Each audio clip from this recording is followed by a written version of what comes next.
S2G taking away that #1 place away from AURORA. They did drop not just 1 slot, right? They dropped 3 slots ahead of S2G, LGD, and also D plus Kia. So still, top 15 is looking really good for AURORA. But here, unfortunately, 3 teams overtaking you in game 1. It might be a bit of a tough comeback for them to reclaim that #1 position when Group Green is back on the battlegrounds. Yeah, absolutely. I mean, D plus 56 points, right? They're sitting pretty. I don't think they're still fully comfortable just yet. I think they want another, some good, decent little games to really just feel like, all right, we're set up. But these teams at the bottom, oh man, I mean, Wolves, even, RRQ, Alpha 7 and Yangon, it is not looking too hot. Yeah, so indeed. Looking at the second page, though, we're going to see still a few big names here that I wasn't expecting, especially Nongshim Red Force. We're looking also at Ulf down there. I'm not too scared. I feel like this circle, I don't know if you would agree or not, Hardrux, but it was kind of tough, right? It was moving mainly on the side of TIANBA in the center and also RRQ. All the other teams on the edge, just like, try your best, Hunger Games, give it your best shot.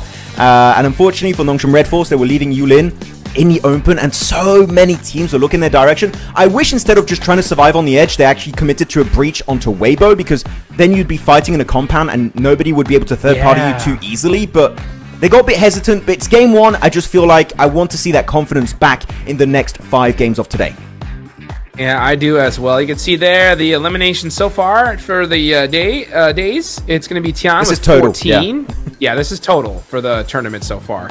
So good to see these numbers coming out on top. Again, a little bit of these stats are going to be skewed, guys, because of the fact that Group Yellow, they've only played 1 match so far, right? I mean, so when it comes to a squad like Influence Rage, I'm putting them way higher on the leaderboards, considering that they did so well in match #1. But we can take a look here, the damage. Wow, look at that. QZZ making it happen. Nobu as well. These 2 guys are no joke. He got that much damage? My goodness, I forgot how good he did yesterday, I guess. But I guess most of his damage did happen in this game, especially in that 1v3 scenario. So Nobu, GG well played. Tian also there for LGD. And then you got HamCG from S2G going to be up there, also almost reaching 3,000 damage himself. Which we do know, right? Most of his damage did come from that military island finish, where he was just taking those 1 taps from a distance, getting so much damage done, really padding his overall stats sheet. So HamCG, very happy. And I would say, going back at PMGO Season 1, I was a little bit upset with the performance of S2G, Hardrux, but here, they've rekindled that flame I have for this roster, and telling you, they could go the entire way in the finals. I hope so. Their watch parties are going absolutely nuts. So excited for them. We got Aaron Gale, though, coming up very, very soon, guys. Don't go anywhere. We're going to be right back.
Yo.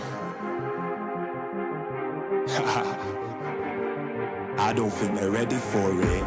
On the loose, on the loose, on the loose, on the loose. With the beast, on the loose, say the truth, on the loose. Off the chain, it's all the gauge.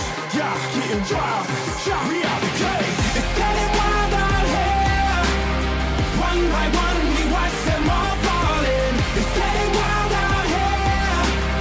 But I'ma be the last one standing. You can't stop what's begun. You can't stop a revolution. Coming, coming. It's getting wild out here. Yeah, it's getting wild. It's getting wild. Eating them, beast. Eating them, feast. Fire the most, tire the least. See them admitting defeat, and they so useless. I'm so ruthless. New phone, who this? Give no reply to excuses. Got no bite, man, a toothless. Living a lie and the truth is. Got this power, bringing it. Play my anthem, singing it. Every mountain, ringing it high. I soar, I rise, reborn. Shacked, I'm back like never before. Taking my final form.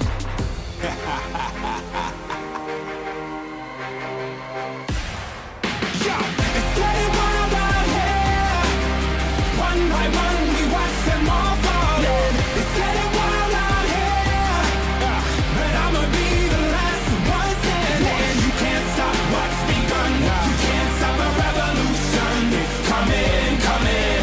It's getting wild out here. Yeah, it's getting wild. It's getting wild. For the revolution. What? Waiting on an evolution. Yo. It's coming, coming. Yeah. If you wanna come and get some. Yo. Nothing we can't overcome. Running, running. Sure as we rise with the sun. Yo. We will arise and become stunning, stunning. Watch for the revolution. You can't stop what's begun. It's coming, coming. Wait. It's coming, coming. Wait. It's coming, coming. Just you wait. Just you wait. Yo. It's getting wild out here. It's getting wild. One by one, we watch them all falling. It's getting wild out here. Yo. But I'ma be the last one standing. You can't stop what's begun. You can't stop a revolution. Coming, coming. It's getting wild out here. It's getting wild. It's getting wild.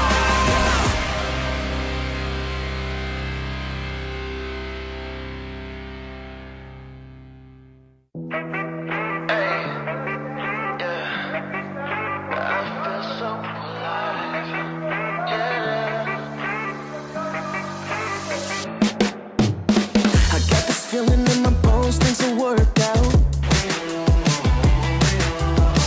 Nothing's gonna keep me back or turn me around. Hey.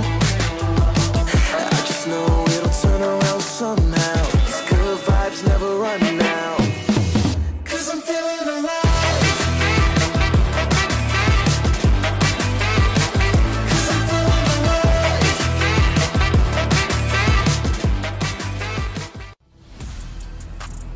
Welcome back, everybody, as we get into Aaron Gale here for the PUBG Mobile Macau Invitational 2026. Just to recap what we got going on here, this is day number 2, the final day for Group Red. And when it comes to Aaron Gale, this is the map where you get to prove yourself. Let's see if they could do it here and now, Max. Oh, as the song in the break keeps on saying, it's a revolution coming, coming. Let's go. I love the song, by the way, in the breaks. I don't know who decided that was the playlist for PMMI. You should get a raise because I'm really enjoying it. I'm vibing. I mean, you know, Hot Juice, we keep vibing during the break like, it's a revolution. It's so catchy. With that said, looking at the drop location for some of the teams, I'm not expecting too many hot drops unless some team is like targeting some particular squads in particular. Actually, I'm going to shut the hell up because Novo is getting a bit busy right now. I'm like, wait a minute, this Yangon Galacticos maybe looking to have a clash over there. And also in Farm. Okay, I lied, guys. Apparently, I'm sorry. Why are the hot drops happening? I thought this was all going to be resolved in scrims, but no, you have Goat Team versus Yangon Galacticos in Novo. And in Farm, you have Wolves versus, I can't quite see the team. It's going to be the set of Nongshim Red Force. What? Unreal. This is like do or die here for Wolves, on all honesty. Like, Wolves have to win this fight. Okay. Has a shotgun. That looks pretty good. Let's see what he could do in here in this situation. Staying up close and personal. Baton is with a pistol, though. And for the side of Nongshim Red Force, these guys are kitted out of their minds when it comes to weapons. No M16 armor, though. Yeah, M16 or QBZ is going to be available for So Easy. That's going to be a good pump to the face. Nicely done with the DBS. They fought Nolbu earlier. It didn't work versus South Korea. They're like, let's fight another South Korean team. We'll see how this one works out onto us. They do confirm So Easy. Nice. Good execution. Very quick on the pivot. But Hyunbin was able to get a little bit of elevation here. Jumping up top. Trying to reach this elevated area of the building if he can on the balcony. But the thing is, when you only have these few buildings to loot up, you're very low in terms of resources, in particular utility. I'm not seeing any nades or molotovs available. As you said, Baton with a pistol here, and Hyunbin with the UZ. You know which one's going to win that fight. So we'll see if they try and send it forward, but it's a 3v3 here. Yeah, there you go. Look at the stairs. Get out of there. Baton, you do not want to deal with the suppressed Uzi. So, man, geez, look at this. This is like just a game of chess right now. Is who's going to make that first move? Who's going to make the play? You know, Nongshim Red Force doing well when it comes to weapons. Oh, looks like someone found an M249, though. Yeah. That's Elementrix. That's a great start. Necessary and Baton, both with shotguns. Oh, yeah, good elevation here, Tizzy. Yes, I love it. I love it. Good play. Trying to go for the jump shot. Uzi! Oh, my goodness! The Uzi from Hyunbin, the drop shot from above. He gets the surprise drop onto Elementrix. Necessary also falling. Baton, sole survivor here. Full squad of Nongshim Red Force coming his way, and it's just not meant to be. South Korea once again taking down North America. Shooting some boxes as well. The disrespect. Wolves getting destroyed, and that is them out with 0 points. 34 in total. Ain't gonna do it here, Max. That is not gonna get you to the finals. So, I mean, at this point, it is double chicken dinners to stand a chance for Wolves. Yeah, it's not looking good. No. Not looking good. Hey, you know what? It's looking even, I would say, pretty bad. Not pretty bad. Yeah, that is a good call. Yeah. I'm quite good with my words. Yes. Yes. My vocabulary is insane. Here you go, though. Yangon Galacticos Minutes got the surprise angle. They did not expect him to be hiding behind that wall. Instantly gets one knock with a PPB's on. Smoxy, though, going to be stranded forward, and he gets another one. Mernet clutching it up against the EECA team. And that's going to also deny the res. Ayato giving up on it entirely. But where's the backup? Where's the team of Yangon Galacticos? We know Mernet is good. You're asking him to do a 1v4 here. Come on, you need to give him a little bit more support. Finally, they do get there. Looking for the final play. It's another one picked up by Mernet. He's got the 3-piece. Can he get the 4 eliminations onto GOAT team as only focus remains in that 1v4 against Myanmar? Go for it. Go for it. You got the Bison. Oh, that it is too good as Say Cloud gets the last one. But wow. What a play there. Yangon Galacticos, we talked about just how desperate they are, right? And for them to win that fight off the rip, hopefully that is the motivation they need to make something happen here in this match. Because they need this win. They need it bad. I don't understand why GOAT were like, oh, let's leave, and then they came back. I don't see the reasoning. It's not worth it. It's phase 1.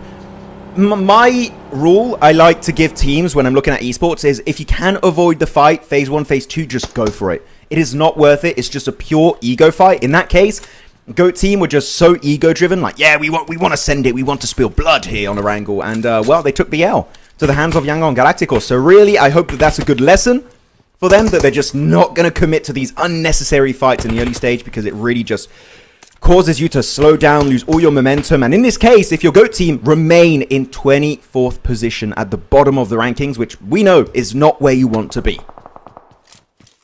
Oh, now where you want to be is the right words once again, Max. As you take like a dictionary. Oh my goodness. Just like, what else can I say? He's nailing it, guys. I mean, it's so true. It's just wild. I'm still kind of a little bit shell-shocked here. At a loss for words when it comes to the teams that we're seeing on the bottom of the leaderboards from Group Red. I mean, I did not expect it. I mean, Influence Rage, you can see just a few points shy of Alpha 7, and Alpha 7 has played 7 matches when Influence Rage have only played 1. And yeah, Young Galacticos, it's good to see some signs of hope, but I did see that yesterday towards the end where they had a really good position and then let it slip through their fingers. Hopefully that doesn't happen for them here today. Hopefully that will be the case. Just looking at some of the quick early pivots here. Yeah, out of that, those weird 2 hot drops in Farm and Novo, everything is pretty much down to standard PUBG Mobile Esports here for this lobby of Group Red versus Group Yellow. I'm enjoying it, though. Yeah, D+ after that first chicken dinner. Oh my goodness, this team looking to be first place, right? They're just 4 points away. What the hell is going on here? Okay, Ulf, it's going to be Aaron and Ketch sending it as a duo. Nongshim Red Force not moving a single pixel here. Hot Jukes, they have no idea they're up here. And that surprise might completely catch them off guard. We could lose 50% of Ulf in just a matter of seconds if they're not careful. Catch. Oh, Catch. Yeah, moving up little by little. Oh! You said you thought you caught me. No, I caught you. Catch with the turn there. And I tell you what, he's saying a prayer. As you can see his photo right there, because he was like, "Whoa, that was way too close." I did not like brother. that. You need it. He needs to pray for him right now. He just disrespected him. As Hyunbin, Jump scare. gonna be now the last one left here. Stranded solo player of Nongshim Red Force. And the guy is good, but Ulf is also really good, and they have more players. So I would say the odds not looking too good for Nongshim. And now they know there was a solo player here. They're like, okay, we're gonna check every nook and cranny, every corner, every place in the shade. Could have a player, so we're just gonna be very cautious. So they're on full alert now in that compound. Yeah, don't mess around here. Oh, but look who it is. It's Hyunbin. Hyunbin against Ulf. DBS in hand. It's not the S12K. Let's see what he could do. Hold the stairs. Ah! Oh, he missed it! Goes for the feet, and Aaron turns on him and shoots the boxes. So you trying to surprise me? Wow, Ulf. They're the element of surprise here, Max. I mean, you actually saw there, Eren was actually very low HP-wise. I feel like that's a knock-on effect of the nerf. I feel like if it was pre-nerf, maybe because of the bloom being a little bit more concentrated, I feel like maybe Hyunbin would have got that elimination. So we are sometimes seeing moments where it's so close that the nerf is actually taking effect. So I feel like update 4.4 is very interesting for the esports meta. Maybe should have gotten himself a JS9 or a UMP or something else, and it would have maybe actually got him that first elimination onto Eren. So I do like that the meta is, for sure, slowly but surely changing every single patch, and I cannot wait what's going to be happening in update 4.5 with the nerfs. I believe there's a big change to the Ace 32, which is a great weapon, and they're changing the recoil, so maybe that will be a meta weapon in the future. Yeah, we'll see how it goes. I think the actual scenario is these players are just not used to that bloom just yet. Once they lock it in, though, they'll have a good idea of like, okay, the shot has to be here or I'm not getting the knock. And then once they make that adaptation, then they're going to be locked in. You know what I'm saying? True. But since it's just such a new change, I think they're still trying to go with that old style of, okay, if I shoot in this direction, it's an easy shot. But and it's not working out for them. But, you know, we'll see them tweak it little by little here as time goes on, and then we'll see that shotgun just be OP once again. Actually, I do wonder, as we're talking about the nerfs to shotguns, I wonder if the DBS is going to become a little bit more meta now, because you got the back-to-back shots, right? You got 2 shots, boom, boom, instantly, while as the S12K's got a little bit of a slower cadence to it. I do wonder if we're going to see a bit of a difference where the DBS comes slightly more into the meta.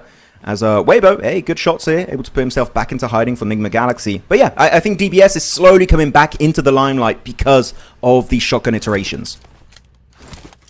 It's totally possible. That's for sure. I always love seeing different weapons become meta. Wait, shit. Oh, yeah, you can get on the rooftop here. If you, I believe you use you got the assist feature to push some of your teammates on the roof, or otherwise there's a way you can parkour around it. So maybe that's what they did. But yeah, that roof is a bit deadly, especially when it's almost dead center on that circle. So got to be careful. D+ looking properly set up. D+. Getting all the sidelines they can, doing you see Fabian now driving out, trying to get some scouting done, figure out where some of these teams are located. And this next circle, we'll see where it decides to shift to. It is starting to close. Teams all locked and loaded here, though. I'm going to be looking at some of those squads that need points, Alpha 7 in particular. Let's see where the zone goes. Okay, it's going to go down south. So it's going to be a party near farm. And all these teams on the top are going to have to push their way on down. Squads like LGD, RRQ, Ulf, TIANBA set up so well in this one. And you can see Influence Rage on the move immediately with Weibo. I'm getting very confused on the map because you have 4 teams with the purple name tags. You got Influence Rage, you got Nigma Galaxy, S2G, and Yangon Galacticos. You guys thought the map video was a bit weird, but this is weird too. It's Weibo sending it right onto Nigma Galaxy's building. Though, let's see if the defense is going to work out. Ado, good pop here with the DBS, trying to get himself the rest of the team. Looking for that one player's 33Z, getting dropped on his knees in submission as Sook, Soul Survivor, trying to make it work out from that shed. He is going to be in nade range, but unfortunately here, Weibo again decimated upon a compound breach. It's just not working out for them today. Yeah, Weibo, they did get some eliminations early on in match number 1, and they're making very quick rotations, but just everything's taken, and Nigma Galaxy doing a good job of stiff-arming them, slowing them down there. And now we're going to see what Sook can do in the shack. Yeah, I mean, I get why they'd want to breach it, right? But it's because it's center circle, but it's not a compound. It's literally one building. So I think there were better options. Maybe going on to RRQ's compound, maybe even E-Arena's compound or RRQ right next to them. But this one is so risky, especially because as you send it, so many teams can look in on here. I think there were better options. I feel like it was just a bit risky and didn't think about it too much, in my opinion. I don't know how you feel about that, but it was a Hail Mary send for sure.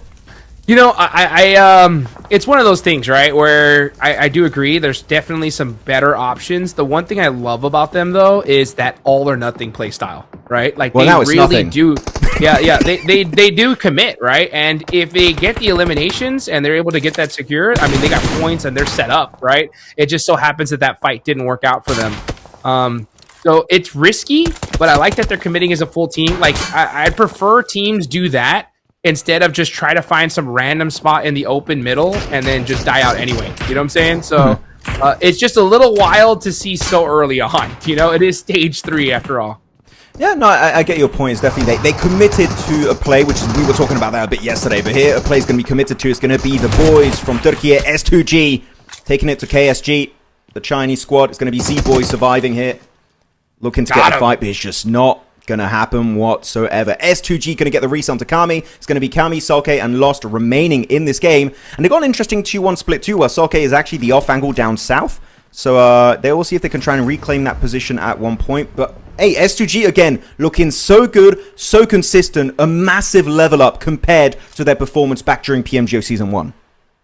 Absolutely. Let's see where this next zone's going to go. Will it center up here? It does go up a little bit to the top here. Alpha 7 are now going to have a little bit more breathing room. S2G, though, going to have to find a spot into this next circle. TIANBA, Ulf, everybody else in the center is going to probably just stay in their spot for now, as we got 3 teams that need to find their way in. There must be so many death crates in this compound. You got all of Nongshan Red Force. You've got all of the side of Wolves here. Man, the loot must be... Actually, you know what? The loot mustn't be that good because they only looted that compound, but it's definitely a lot of crates. They're all just, like, sprinkled out throughout that compound. As D+, they've got to start thinking about their own rotation. They do have Sizzy over to the eastern edge, so he's trying to get a bit of insight next to farm, see what the hell's happening over there. So I feel like, in terms of information, D+ will be good, but chances are they will have to go for somewhat of a breach, maybe, onto this particular Alpha 7 compound, because it's the closest, and it's got a good view of literally every single area in this circle. So naturally, the progression of the game would dictate that D+ would crash A7. Maybe not this circle, but Phase 5, it's going to be looking very, very likely. D+, again, a team that, when they're defending, when they're pushing up on a compound, Hot Jukes, they're always a threat because their team synergy is just so damn good. So good is right. And you can see Master Smile getting some good nades on the Influence Rage. Down on Galacticos, down to 3 players, but putting some points on the board. They had a great game 1. They're actually very, very split here. You're rocking a 2-1 split, so this is not the best position for them. They need to have consistent games today, all day today. Pretty much all their bad games were yesterday. They can't have a bad game today, really, if they want to be able to make it into the finals. Let's see if these two... Yeah, let's see if these 2 players can get to their teammate. It looks like they are going to be able to. Look at the minimap. It's all purple. Every team's purple. Right? It's a 12-man team. What's happening? So confused. By the way, LGD, for those who paid attention to the map feed earlier, they had this massive split around this area, also to the western side on the cliff and next to Double Warehouse. And they had such a quick regroup on Circle 3, I believe it was. I love the IGLing of LGD. I feel like they're just a very snappy team in general. They see a situation and the response is like in the matter of 5 to 10 seconds, and they execute their game plan so quickly. I'm a big fan of their overall macro. And now in this compound, they're in circle. They got a few teams around them. They got Yangon, Influence Rage, S2G. You've got to be careful because, again, they are surrounded by a 12-man team. It's a lot of purple players here. A lot of purple players is right. You can see LGD put some shots there on the MVM, trying to pepper him up a little bit. Right now, this is that calm before the storm. At this point, you don't even want to look in this direction. Don't get knocked. Just take your time, wait for the next circle, then make your move. Oh, Obscure getting a nice knock there onto TIANBA. Ooh. I'm looking at the map feed. D+ going for a wide eastern rotate. They didn't go for the Alpha 7 option I was thinking of. No. They went for a wide eastern rotate. I don't know why they would go here because this compound is always occupied in these particular circles. And they were able to scout it from the northern high ground. So they knew there was going to be a team looking to shut down that rotate. Nade, little bit overcooked. But yeah, this rotation, I feel like they were just like we talked earlier for Weber, right? There were just better options available for them. And in this case, that is going to completely destroy their game performance here on Erangel for game 1. So nade gets nice a bit more of a there, tickle. yeah. But yeah, like here, this game is just in the bin for D+ Kia. Yeah, it really is. Oh, nice shots there from Catch up top. They're going to keep applying that pressure outside of the circle. Want to make sure their backs are clear. Now it's going to go ahead and start pushing into this next zone. It's going to be the priority. You can see Catch getting a good lay of the land on TIANBA. But man, that's a big question. Do you think Wolf are going to be able to be pushing into that fight on the outside? You should. Nobu. Yeah, Nobu up close and personal with TIANBA 1v3. We've seen him do it a little bit earlier. He has the S12K now. What can he do with it? So much pressure from TIANBA. That's how you shut down a player like Nobu, right? Just overwhelming force, full squad. TIANBA making it happen there. Just fully surrounded. I mean, there was no wiggle room for him to make this work out. And I feel like they would have been a good third-party option for Ulf if any player on TIANBA gets knocked. In this case, they read the elimination feed. Only one player got eliminated. It's a full squad. You are not really willing to take that fight when it's just not worth it. It's outside of the play zone. I would say give it up. There are better options available for you. Though Circle not going to be kind to these southern teams on the coast, especially for the likes of Influence Rage and S2G alike. So they have to start to push up, move forward towards the direction of LGD and also Yangon Galacticos. Actually, LGD's compound is also not in the playable area. So this is going to be a bit of a race to see who's going to be able to take away Yangon Galacticos' location, because one team goes for the breach. It's going to be a third party, possibly followed up by a fourth party. So we're going to have a bit of a southern party here very soon with all of those 4 squads getting involved all at once. Yeah, let's see TIANBA. TIANBA holding the shack now. The group red team throwing down the smokes. They are on the edge of the circle. They're gonna. The only way they're gonna be able to make something happen in this match is with those weapons in their hand. They're gonna have to hit some big shots and make some plays. This is not a game that is gifted to them. That is for sure. One team that is, slightly gifted. Actually, I wouldn't say slightly. Pretty gifted here in this match is going to be RRQ, and they're another one of those squads that needs those points. So they're going to have the big compound in this circle. They are big chillin'. The thing about that compound, though, it's kind of hard to defend as a full entire squad. If a full team crashes one side, you're going to have to commit to that side completely. Yeah. But right now, it is so far away from any team's eyes that they are just big chillin'. I fully agree. I'm really happy bringing up the compound of RRQ because, as you said, it's so hard to defend as a full team. You can even share it with another team if you want. If Irene wants to crash it, just share it, work together, have that symbiotic relationship, and then start to fight each other later on based on the circle. Though, it's going to be S2G closing that gap onto Influence Rage. Seems like they don't want to go for the Yangon location, which is what I was expecting initially, but no. They're going to send it right onto Influence Rage. They've got to be careful. You do get closer. It's a bit hard to nade this location. And luckily enough, they do have a hovercraft. If any nades are coming their direction, they can easily tank it by hiding inside that vehicle. Influence Rage. They do have Loranzin holding up the ridge line on top of this rock formation. And he's going to get a good idea of where teams are located. Then the circle, they're going to have a good time. But LGD, they don't have that comfort. They need to push, and they send it right onto Yangon Galacticos. And so far, things are not going great for those two squads. Yangon Galacticos need to find a way to defend this. They need to survive in this match here. You can see Murnett starting to throw out all his utility Will that nade be good? Nope, it's going to be a little bit short there. They are going to lose Master Smile in that shack, though. That's what I'm talking about, is you try to hold a position all by yourself, but if a full team crashes it, it's just too deadly, and Murnett getting peppered up. Things are not looking good on the side of the Young Galacticos as Kami, S2G, now applying some pressure, looking to steal some eliminations. Meanwhile, though, Influence Rage, they hear this action, and they're going to be coming in for that third party immediately. This is what I was talking about. The moment one fight breaks out down south, it's just going to be third party after third party after third party. Right now, S2G are the one that went initially for the third party, but Influence Rage want to try and sandwich it on the Turkish team.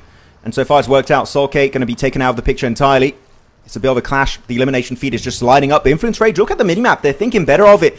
It's not really in the circle. Is it worth investing that much? I would say going for a Western rotate possibly and looking to push onto RRQ could be more valuable. But no, instead, it seems like they really want to try and get involved. LGD do find that final player of Kami. That's going to be the end. Still remaining in #1 position for S2G. So having a great day here on day 2 of the group stage for PMMI. It's now over to the northern edge. It's E-Arena, it's TIANBA and Alpha 7 all clashing, vying for that terrain control. Could this be the chance for Alpha 7 to finally open that door? They have 1 elimination so far. Their backup is against the wall. This is kind of where they do their best work, where all they have to do is have the whole squad just focus all their energy, all of that firepower into one singular direction.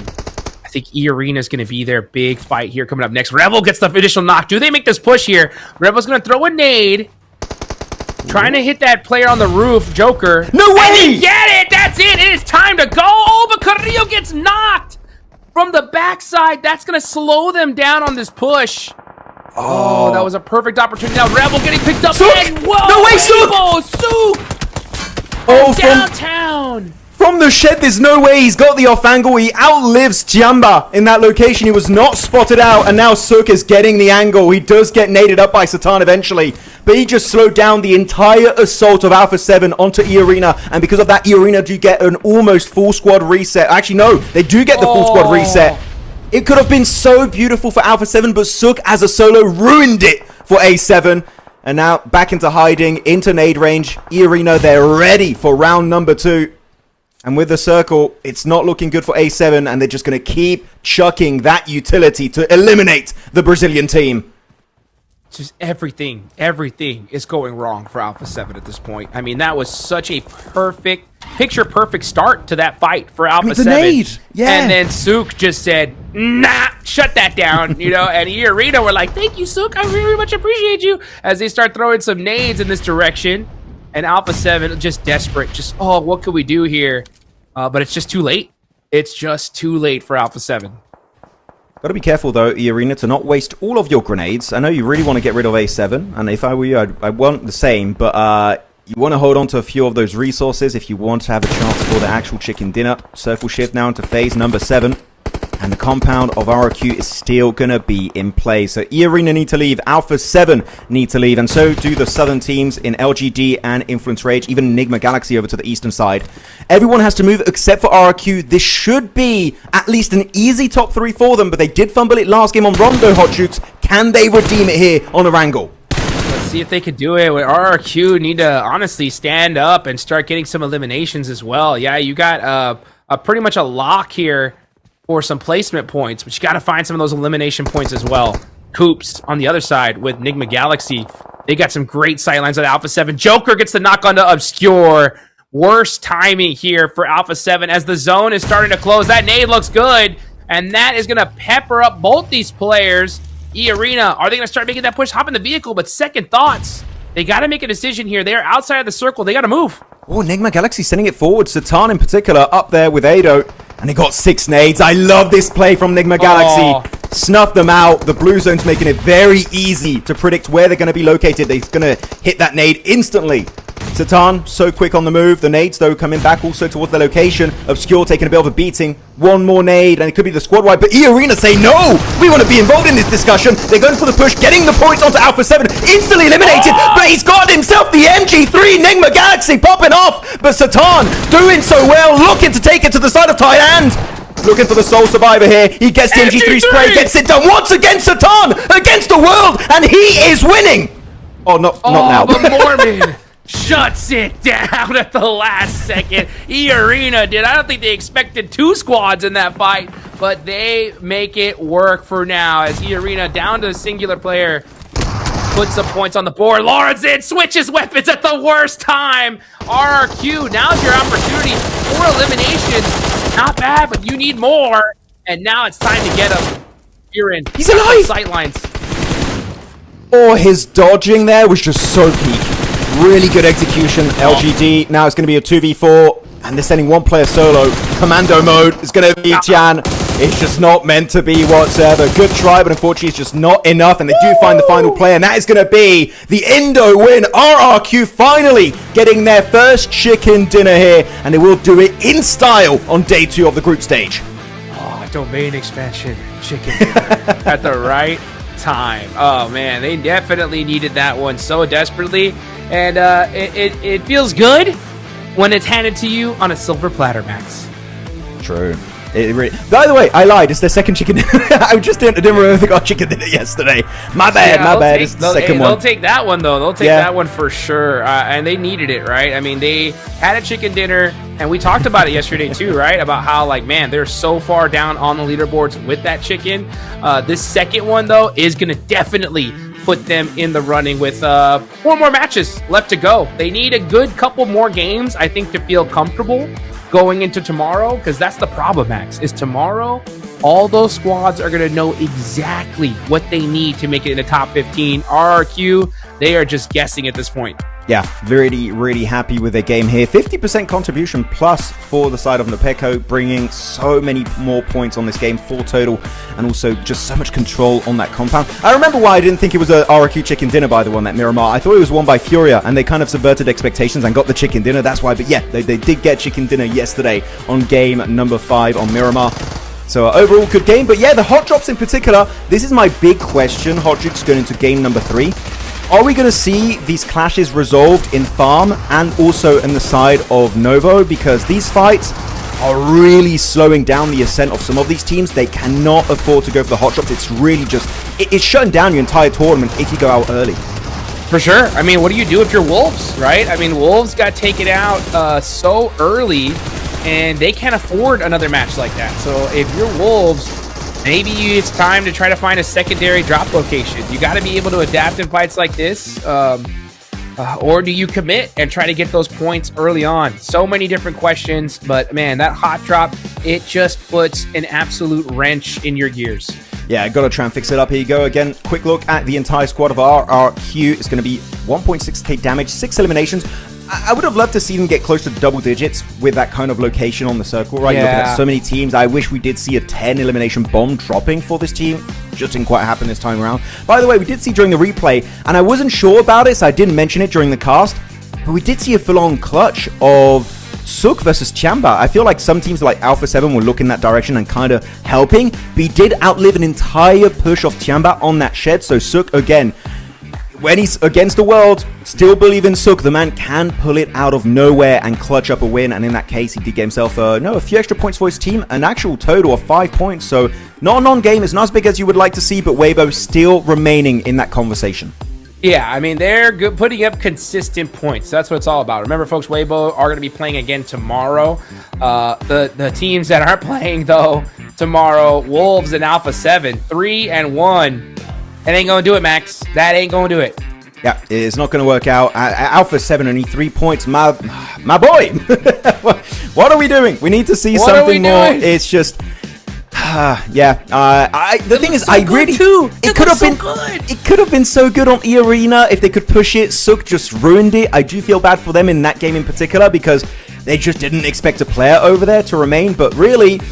you should try and expect the unexpected. And in that case, they got really caught off guard. Though looking at it, it's going to be number 1 ranked, still held down by S2G and LGD tying it with 69 points. Indeed, very nice here after day 2. Nice. That's how you do it there, guys. So they're putting up those points for sure. Deep Kia not far down. And one team, look at that, RRQ pushing themselves up with 53 points. I still think they need a lot more. I think you need to be in that 80-point range if you want to feel comfortable going to tomorrow. So all these teams, I think, need to definitely step things up here today. But S2G looking very, very solid here, Max. Oh, definitely. So consistent on maps that are not Miramar.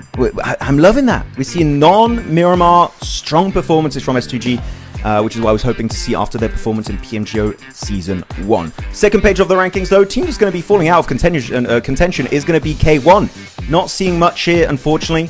You know what? I'm going to be a bit brutal. I kind of forgot they were in this game because I didn't see really much presence from K1. So hopefully we can see a bit of an increase in the average points throughout these games. And A7 leaving the death zone at the bottom of the rankings. For now, though, because they're literally only 1 point ahead of K1. So Yangon, A7, sure, we saw a few more points, but still not enough to comfortably make it in those grand finals.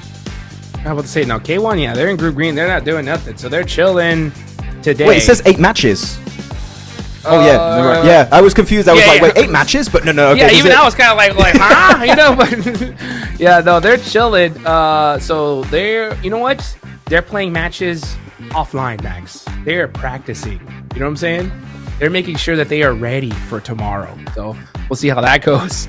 But, you know, when it comes to all the rest of these squads with 2 matches down the boards, one team in particular, I mean, wow. I mean, look at this. Influence Rage, E-Arena, Enigma Galaxy, and Weibo. Great game so far. I mean, double-digit points in 2 games is going to be very, very good. Influence Rage with an average of almost 12 points a game. Excellent start for this Brazilian team.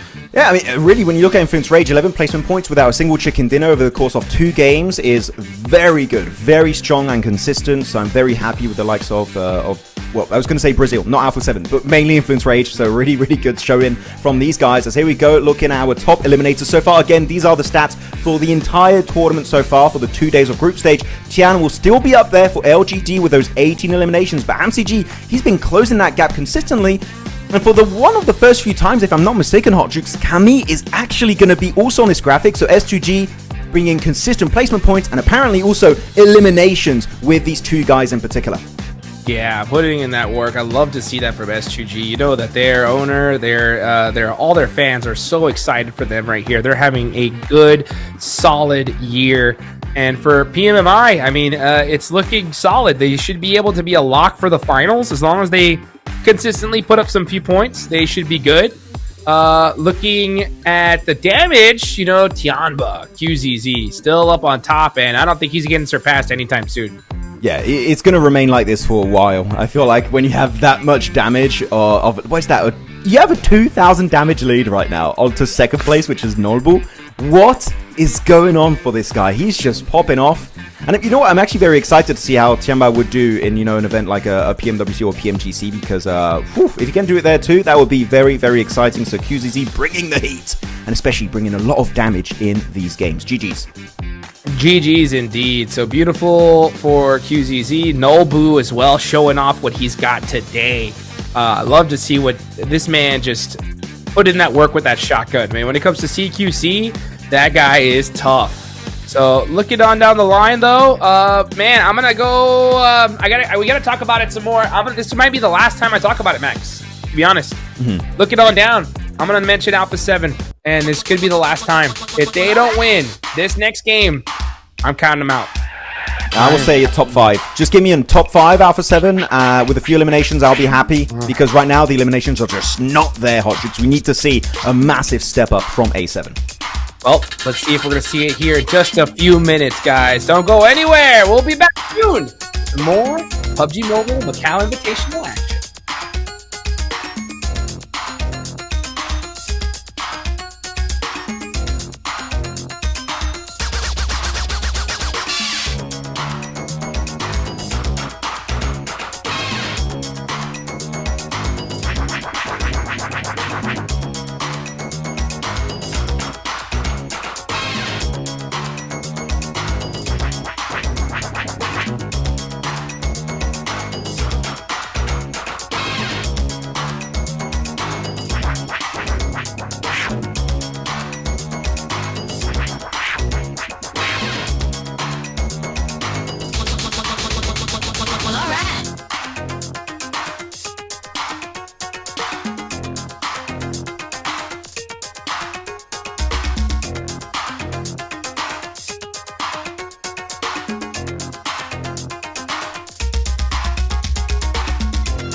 Yo.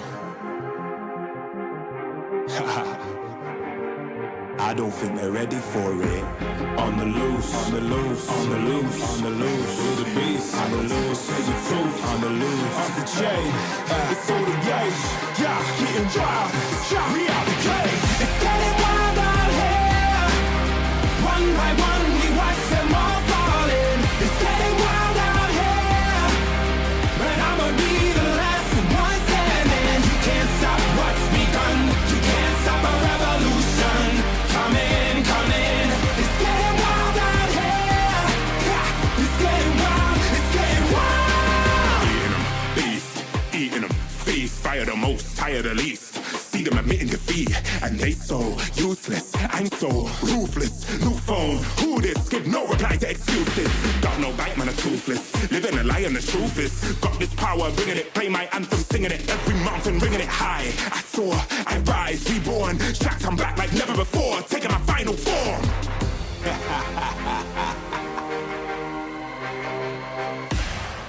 Yeah, it's getting wild out here. One by one, we watch them all falling. It's getting wild out here. But I'ma be the last one standing. You can't stop.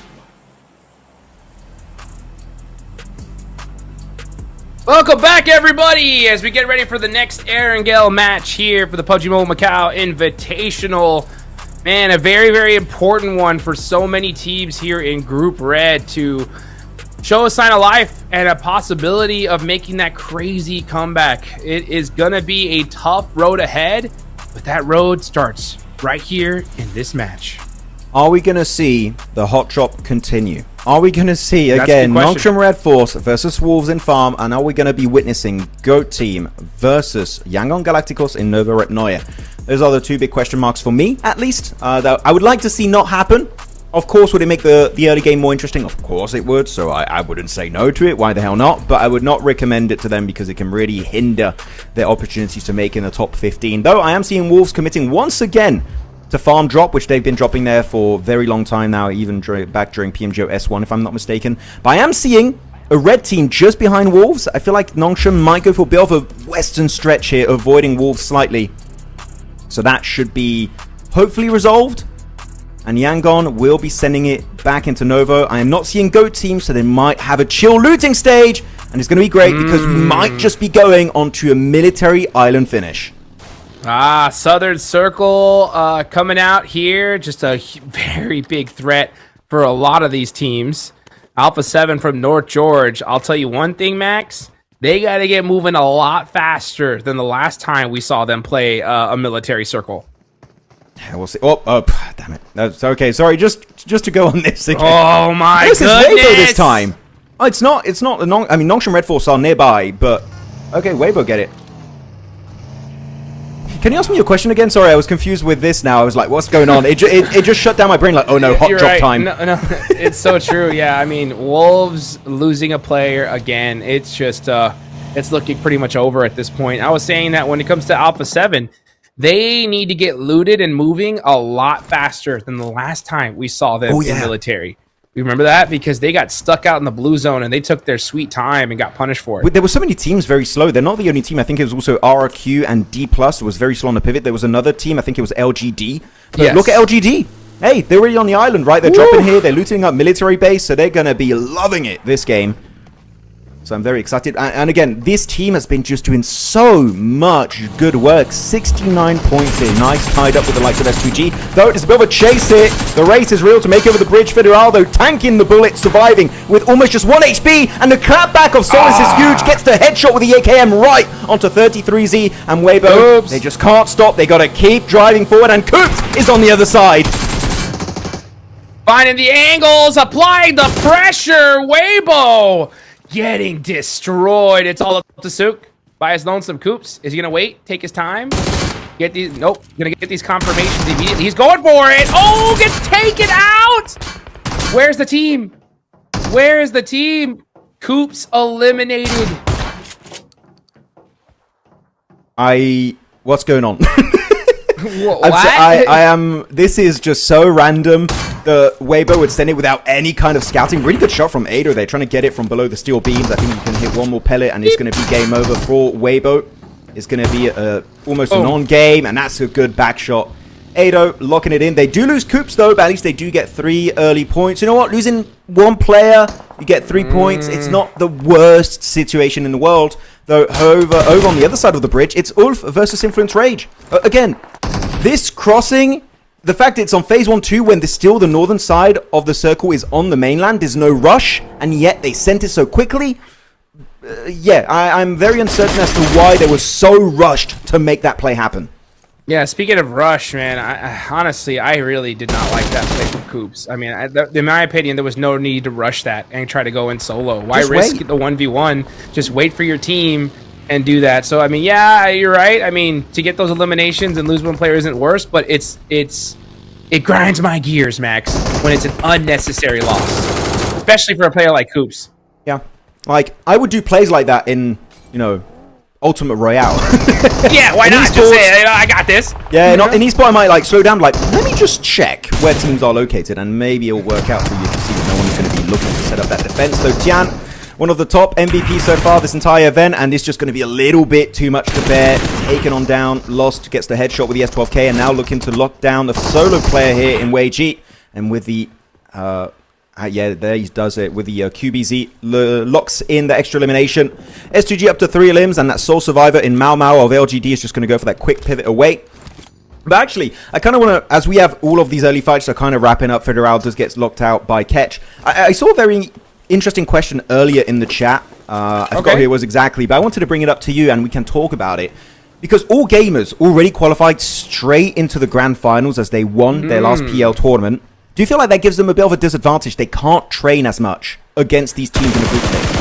I think it definitely puts them a little bit behind the 8 ball, but I mean, just the fact that they're hitting the finals off the rip, that also doesn't give other teams the opportunity to see what they can do, you know? So we know they have the skills, they have the experience for sure. I just think the fact that all these teams are not going to know kind of any idea where they're dropping or have anything to study on actually gives all gamers an advantage, but we'll see. Okay. I would say it's definitely would be good to get some experience. But you know what? We got an interesting fight here happening on Ferry Pierce. I'm just gonna pivot to this because I want to highlight one thing that was very interesting. How Alpha 7 put that hovercraft in front of the open door of that warehouse, and it just allowed the entire team to exit from the water straight into the building. That was a good play from Alpha 7. I'm going to even go on a limb and say here, that was the first good play I've seen from Alpha 7 this tournament so far. Well, they'll take that, that's for sure. I mean, they need a lot more, though. I do like the fact that they got moving a lot faster, right? This is stage 1. They're already right there on the bridge. They're holding a position in this circle. The zone could shift north, most likely going to go down to Sosnovka, though. As you can see, Young Galactico setting up a bit of a bridge camp here. Oh, okay. Catch in the wall. Yeah, Catch is gone. Like, long gone. Yeah, I'm sorry, man. You're going to bleed out. Bye-bye. Oh, no, oh, there you go. Wait, no, he's out. There you go. No, that's it. He's out now. Now he's going to bleed out, and he instantly confirms himself because he knows there's no way in hell he's surviving that encounter. Ulf getting caught completely with their pants down to, I believe, just Eren now if I'm looking at the rankings, so it's not the start they were hoping for. I actually noticed 2 players. It's Eren and also an extra player. Oh, no, he's far to the western edge of Ferry Pit itself, so he's just nowhere near his teammate. So, interesting early fight, I would say. Sure, it wasn't a hot drop, but I'm still not a fan of these no scouting quick rotates because it really just... You're putting up the chance as to is your rotation going to be successful or is it going to fail, like we saw with the side of Weibo. Though TIANBA might be something similar. If they don't scout, we do know Yangon Galacticos on the other side of that bridge. That could be a risky bridge crossing if they don't look ahead. Yeah, they got to be very, very careful here. I mean, every team should know that the bridge is taken, right? You got to leapfrog it very, very carefully or take a boat. That's going to be the safest way to get to that next circle, and GOAT are doing exactly that. Let's see where the zone's going to go, though. Are we going to see some crazy shenanigans? Pachinki shift? That would be wild. RRQ would love it, I'll tell you that, because they are still way far behind in this circle. But the zone is going to go towards the bridge. Okay, so Ferry Pier still in play. I wonder what Alpha 7 is thinking in the circle. Maybe they just hold that position while the teams on military base are going to have to slowly creep on back towards that bridge. Enigma Galaxy, very, very set up in this one. They're going to have to fight things off, though, as a 3-man. This is almost the same circle we saw yesterday on a military, but instead of being on the eastern side, it's on the western side. It still has a job mainland in place. It's still not possible to have a mainland finish. The car just spinning out of control. KSG, gotta be cautious here. Hopefully, a bit of backup could get him out of that really tricky situation. As Alpha 7, we did see in the elimination feed, lost a player. And they're trying to get for a swift exit. Good headshot connecting from Schweppes. He's down to 1 bullet, has to go for the reload. That's going to give a bit more just chill time for A7. But actually, wait a minute. Why is Alpha 7 here? They were in Ferry Pit earlier. I swear, I'm not crazy. Right. They were in Ferry Pit. You're right. Why are they on the west coast? What is this rotation? Were they trying to get cars? I'm drawing a blank. Yeah, maybe trying to find a vehicle. Look for a boat, perhaps. They had a full team in Ferry Pit. This is the biggest question. I would love to talk to them. Why are they here? What is going on? Why are you here? Oh my goodness, it's on fire. They wanted to stop for the vehicle. They can't. Oh no. Oh no. One more bullet. Oh, it's going to explode. Yeah, got to leave. They did have another vehicle. That is lucky for Guizao and Carrillo. But I say that, the luck runs dry. Carrillo, the IGL, is dropped once again. They have to run. What is this rotation? What is this early play from Alpha 7? I have never seen something like this when you have a good position in the circle and you're like, I haven't been in the blue zone long enough. Let's go right out in the blue zone. What was that about? I'm at a loss for words here, guys. I'm at a loss for words. I do not know what is going on with Alpha 7 here. I've just never seen... I mean, it's so crazy because in the past, we would usually see them get, like, so fortunate. Like, they would be in a fight and be 3 down, and all of a sudden another team with third party of the team fighting them, and everything works out. And now it's just seeming the opposite, where it's like Murphy's Law. Everything that can go wrong will go wrong, but they're also making decisions that's like, what are you doing?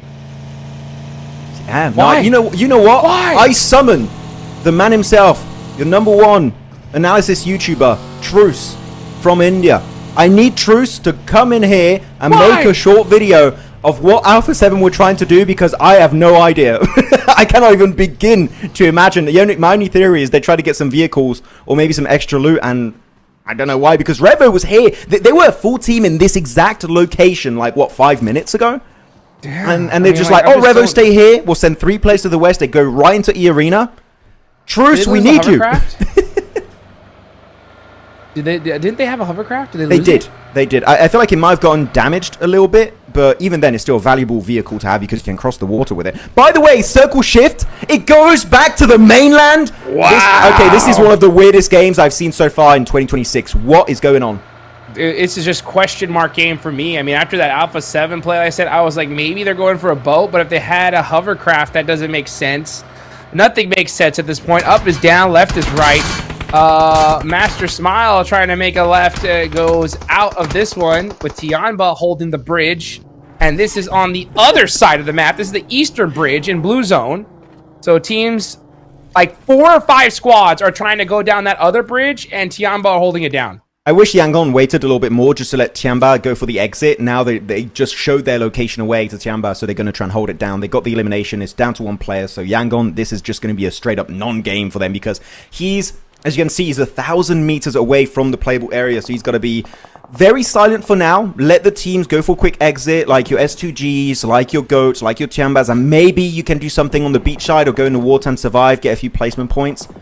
Otherwise, Yangon might be slipping out of the top 15, which is where you want to be if you want to reach those finals. The GOAT team clashing straight up head-to-head with the likes of S2G, and S2G taking a massive W and giving that L straight back to the EECA team.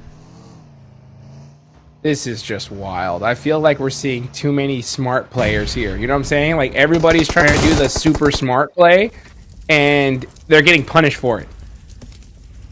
They're all like, oh, you know what? Why don't we... 5 squads. You know what? Let's go down the eastern bridge. No one's going to be there. Everyone's there. Yeah, it's just very... I understand this circle is a very odd one. So teams maybe are getting very desperate. Like, oh, we have to do a quick big play right here, right now. Otherwise, it's just going to be game over. But yeah, it's very desperate times for teams. And actually, you know what? Sorry, I'm bringing the conversation back to Alpha 7. If they stayed where they were, they would be almost center circle with a full team. Just straight up set up. Just set up. This could be their ticket to the finals if they didn't go for that weird send. You know, can you message one player of Alpha 7 after this show, please, and ask them why they did that? Can you? Thank you. I need to know. I need answers now. Oh well. That is just absurd. I mean, it's wild. It's wild to think about. It's wild to see. But you know what? We're still in this game. Let's see where this next zone is going to go. I know that we keep harping on it, guys, but it's because it's just we have not seen that before. Like, it's something brand new. It is. D plus playing on you know what else is not? You know what's not new? RRQ getting blessed, baby. Let's go. They are set up in this one. Let's see if they can make another fortunate round happen here as Tiamba's heading right towards them. Don't fight Tiamba. Just give it up. Go on to Lepar. He's already on the crossroads section. Unless they want to play edge, if they're more of an edge-centric team, that's completely fine to focus on that. But this is a fight that, if I could recommend, would be good to avoid. The nade coming in. Oh, good move from Genfoss. He remains there a little bit longer. He might have gone knocked or taken a significant amount of damage from that nade off Tiamba's side. So they will go back into hiding into this small compound straight up north of Longwood. But good push up. Tiamba instantly demanding respect. This is our mountaintop. No one's going to rival us here. We're going to zone teams away instantly the moment we pull off that rotation. I like how present Tiamba are in terms of aggression. If they push somewhere, you know it because they're instantly going on the aggression side of things. And QZZZ, with so many Zs, well, is he going to get a fourth one tomorrow? Maybe. But he is going to find a nice knock onto Wolves. So NA really struggling here in these games. Yeah, for Wolves, I'm almost counting them out. Alpha 7, they're done, in my opinion. We're not going to see them in the finals. I'm calling it here and now. I agree. After this game right here. TIANBA, in pretty much the best position in the circle, at least in my opinion. Loot truck! Gunman said, I want it. I need it. Give it to me. I thought he got looted earlier, so that's why I was like, oh, okay, it's probably not going to be on the bridge, but no, they're going to explode it. That's going to offer a little bit more cover, but it's still not in the play zone. Smoke it up. I would not, you know what? I think this is a bad idea. You know where players are going to try and loot up that loot truck. Enigma Galaxy are just going to look your way, maybe even Influence Rage. It's a super risky loot truck to go for. They will try and pull it off. And Say Cloud just sneaking his way behind. He sees the smokes. He knows something's fishy here on the bridge. We'll be looking to get a quick backstab onto the South Korean team. Will he get that knock? Yeah. Don't give away your position just yet. This is stage 4, though. He's going to have to start taking some shots soon. Otherwise, he's going to be eliminated to the blue. Oh, it looks like he might just be following the leader here on the bridge, as a matter of fact. They're not looking backwards at all. I think they think this is all clear for now. Yeah. Luckily enough, they didn't get shot at by Influence Rage. I was scared that that loot truck would be... You know, the loot is just too much. They try to go for the precious for the Rings of Mordor, and it could have caused their demise. But no. They were able to do it. Good smokes. They do see Scarface from Ulf, though. They really lost 2 players very early on in this game, but they were able to regroup. But that smoke, that's smoke instantly... action. Yeah, they're going to spot it. And that's bad because Ado is in nade range. If he sees that smoke, he instantly might try and peek out of the water and get that nade elimination onto Scarface. I think he's going to just stay in for a swim at this point. He's going for placement. Saying, I'm going to play on the edge. I don't want to give him no attention. Say Cloud, though, says time to make some moves. I'm in the blue. I'm not making it out of here. I got 4 meds. Let's see if I can get at least a couple of points for my team. Gets 1. That's and it. It's Yunbin, too. It's always tough, man, because you just never know on these circles who's behind you, how long have they been out in the blue zone. He's got 3 first aids, 2 bandages. He's got no stim, so literally this is going to be the last few seconds of him that he can actually tank that blue zone. He's going to get more possible meds here on that crate of Nongshim Red Force. So he's going to be fully stacked. If you get some nades onto Tizzy behind that crate, that could be a very easy elimination. But he just doesn't have the exact position in mind. And actually, the Lighthouse is still in play zone, if I'm not mistaken. So, Influence Rage, their gatekeeping opportunity is through the bloody roof. As Say Cloud sends it forward and gets picked off Tizzy to secure their first elimination of the game. Probably one of the worst feelings as an esports player when you're just trying to get in a zone. You think that there's no chance someone's behind you. You just get beamed right in your back. You know, you're just like, why are you there? Why are you there? And yeah, it's unfortunate for Hyunbin, but Tizzy does get the revenge for his teammate. Only one elimination so far, and that's going to be on that singular player. Meanwhile, Ado, yeah, look at him just swimming it out at this point. It's just going to keep when in doubt, swim it out. Yeah, swim it out like in Nemo. He's trying to get a surprise drop maybe onto Nongshim Red Force. There's still a bit of water in the circle over to the eastern side next to Influence Rage. So realistically, if you are Ado, and I think that's exactly what he's doing, just go for the wide eastern swim rotation. What do we call it? The swimtation. Patented, yes. We'll see if he can actually just get a few placement points. If he gets top 8, that alone would be a small win for Enigma Galaxy for Ado, as can actually somewhat redeem this game in the eyes of PMMI 2026 as D+ finally looking to leave the side of these yellows compounds. And the gas station is occupied. Got a solo Elementrix from Wolves. Got TIANBA in the warehouse. If they spotted Elementrix earlier and they know it's a solo here, Hot Jukes, that should be an instant push coming out from D+ on that exact location. Absolutely. Calm before the storm here. Oh, it's Ado. Yeah, in trouble. So easy. Making it look easy here on this bridge, but it is going to get difficult very, very quickly here once this zone pops. This is stage 5. Blue zone is going to start chunking ya. TIANBA, RRQ. Looking good. Little boy! M16 single tapping there. M16? S12K loadout. That is, I guess Influence Rage are very undiluted if they've been here for a major portion of this game, because that loot is just not it. Tizzy trying one of the most insane nades. Yeah, I've tried those before. You just can't reach that ridge line, so Tizzy is fine. I think he's just making sure they don't peek over the ridge aggressively and forces them backwards a little bit. But he tried, and unfortunately, it didn't work out.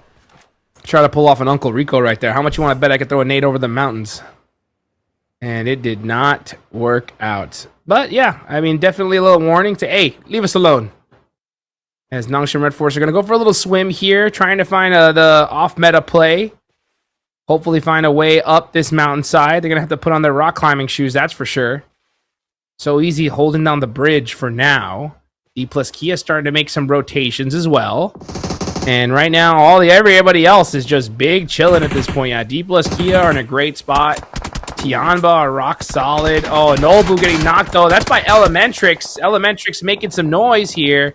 Not able to secure the elimination though. I was going to say this is actually not a good position for D+, because TIANBA's location has a direct line of sight behind this rock. The only way he can play this rock is if the warehouse is not in play, which it is still going into circle number 6. So I think that D+ here, losing that vehicle, this game is just not going to work out unless they maybe have an extra wheel. They looted somewhere and they can repair the vehicle here for the Roadster.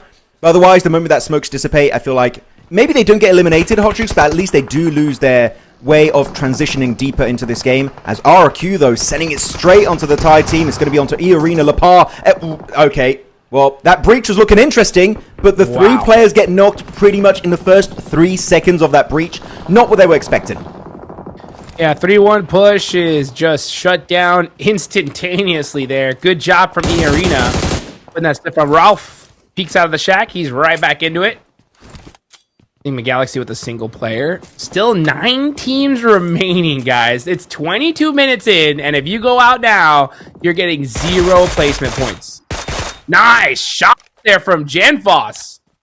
Gotta redeem Rapid fire mini. Yeah, gotta try and redeem it when you've got no teammates remaining.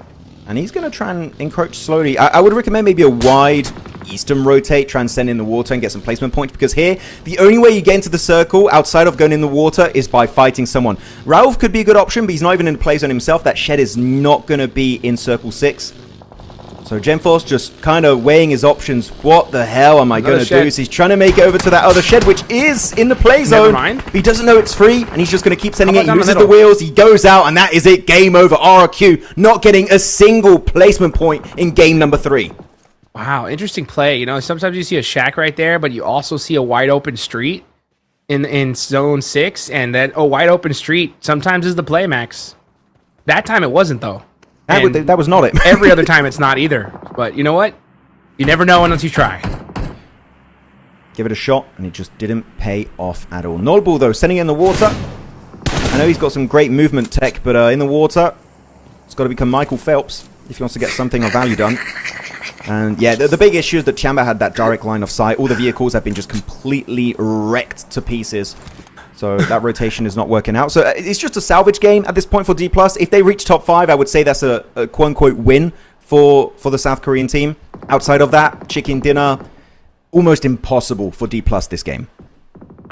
Yeah. Sorry, that was so funny to me. Nobu just great movement, but only on land. In water, I mean, actually, you know what? Update 4.5, you got a dash in water. Nobu, if he has the dash in water of update 4.5, maybe he can clutch it up. Who knows? Perhaps. Let's see here. Ralph, though, is trying to, clutching it up here. Ain't gonna happen. That shack is gone, brother. In the laydown, and that is it for him. So Enigma Galaxy out of this one. EECA, man, are starting to step up that aggression. Looking so strong here, Max. Look at that. 28 points, guys. They have passed up Alpha 7, and they have only played now. This is their 3rd match. And it's not finished. Unreal. And it's not done yet. It's not done yet. They could make it a 30-point day so far in only 3 games. That would mean a 10-point average every single game. They are looking super happy. Though the Monster Truck rotation is going to be happening, unfolding in real time for TIANBA, sending it straight onto that solo player. It's Elementrix of Wolves trying to redeem it somewhat. We're not going to see that POV fight, but Elementrix does get dropped and taken on out. Wolves, not the game they were hoping for. They do get 1 placement point for their troubles, and they will remain in 12th position. But keep in mind, they are from Group Red, meaning tomorrow they're going to keep on slipping down the ranking. So will it be enough to reach the finals? We'll have to wait and see tomorrow. XEY dropped on down. He's got the MG3, but doesn't have the time to shoot a single bullet. Nongshim Red Force getting overwhelmed down to now So Easy and Tizzy. See what Noble is. I'm looking at him right now. What can Noble do? Because guess what? He's back on land, baby. Ooh. And he's ready to put in that work. He's like, oh, my socks are dry. I'm ready to make some things happen here with them shimmies. E-Arena, wow, look at the smokes all over the place. Making sure that rotation is safe. They do end up getting to this Wizard Tower, and it's clear. So, wow, E-Arena, great steps of Mormon actually pushing up here.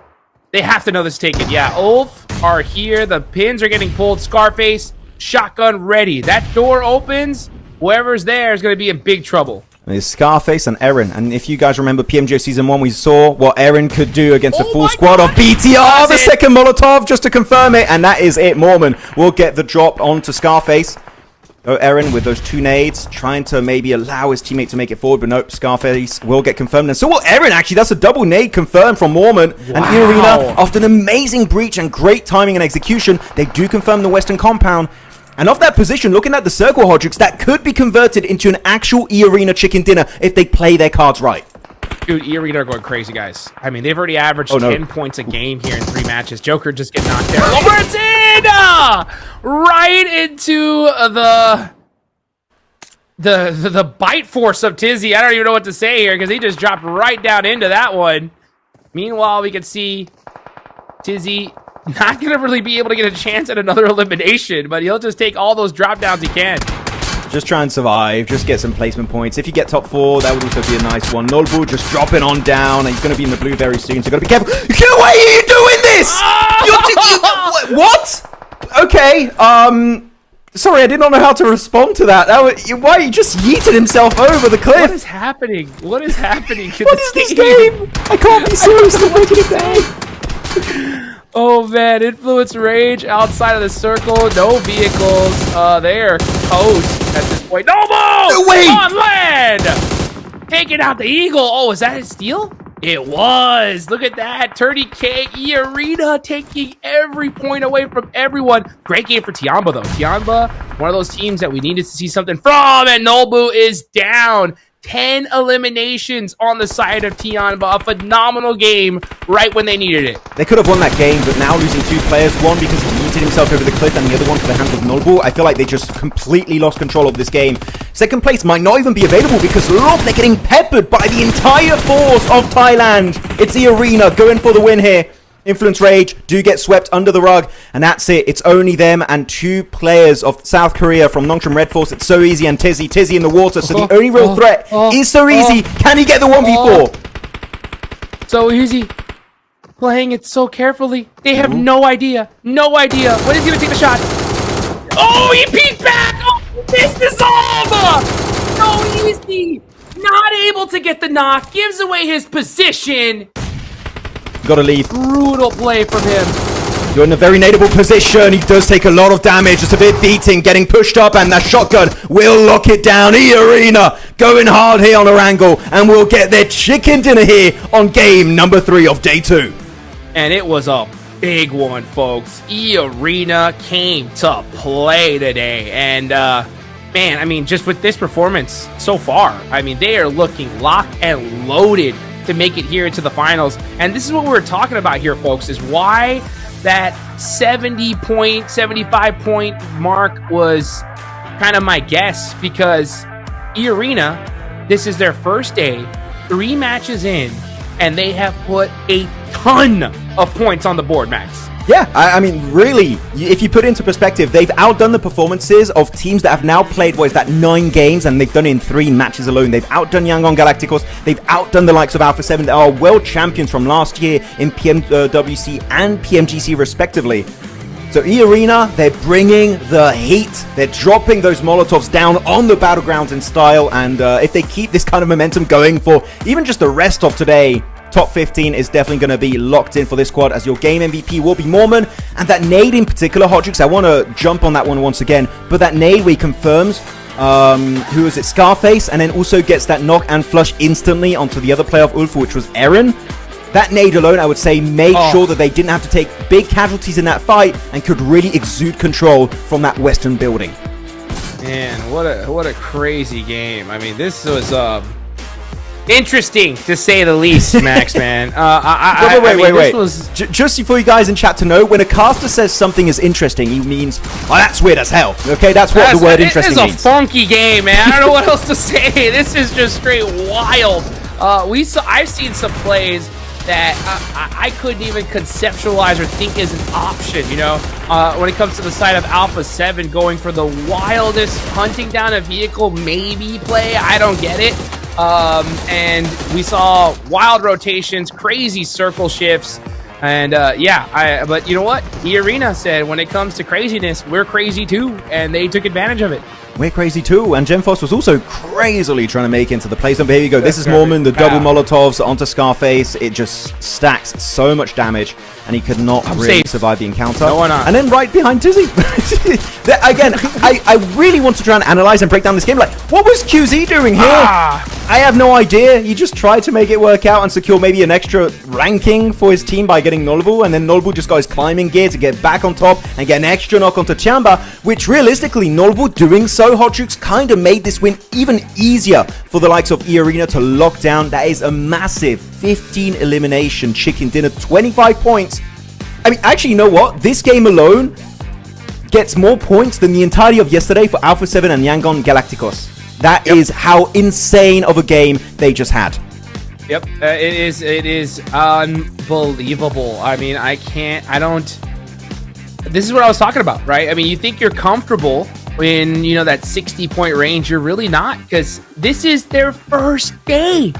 They still got 6 more matches tomorrow, as well as 2 whole groups of gameplay. So you cannot rely on these leaderboards. You can be comfortably thinking you're comfortable in like 4th place today. You're not. You need to get as many points as you possibly can. After this game, there is one team that I could say for sure is making it to the finals. That's S2G. I think they did enough already to lock themselves into a position for the finals. And there's a few more I think need to do a little bit more just in case. But yeah, they have had a great tournament so far.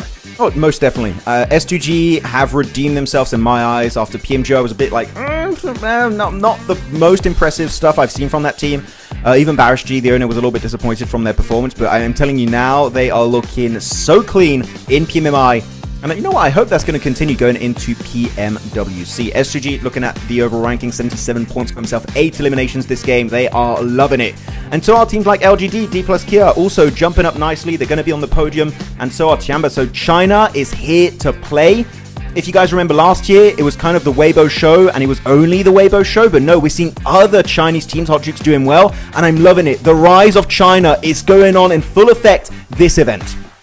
Man, what a crazy play there. I mean, look at these movements there. TIANBA getting some good points on the board at the last second. We love to see LGD popping off as well. What a day. What a day so far. A good comeback, though, from RRQ as well. You know, not quite a Chinese team, but these guys, 54 points, looking solid. They still have a few games left today. I still think they need to do a little bit more to lock it down because, look at this. They just passed Alula, Max, and they haven't played at all today. So we know they're going to pass them up. So many other squads are going to pass them up. So I'd say one more. If RRQ secures another chicken dinner, they should be good.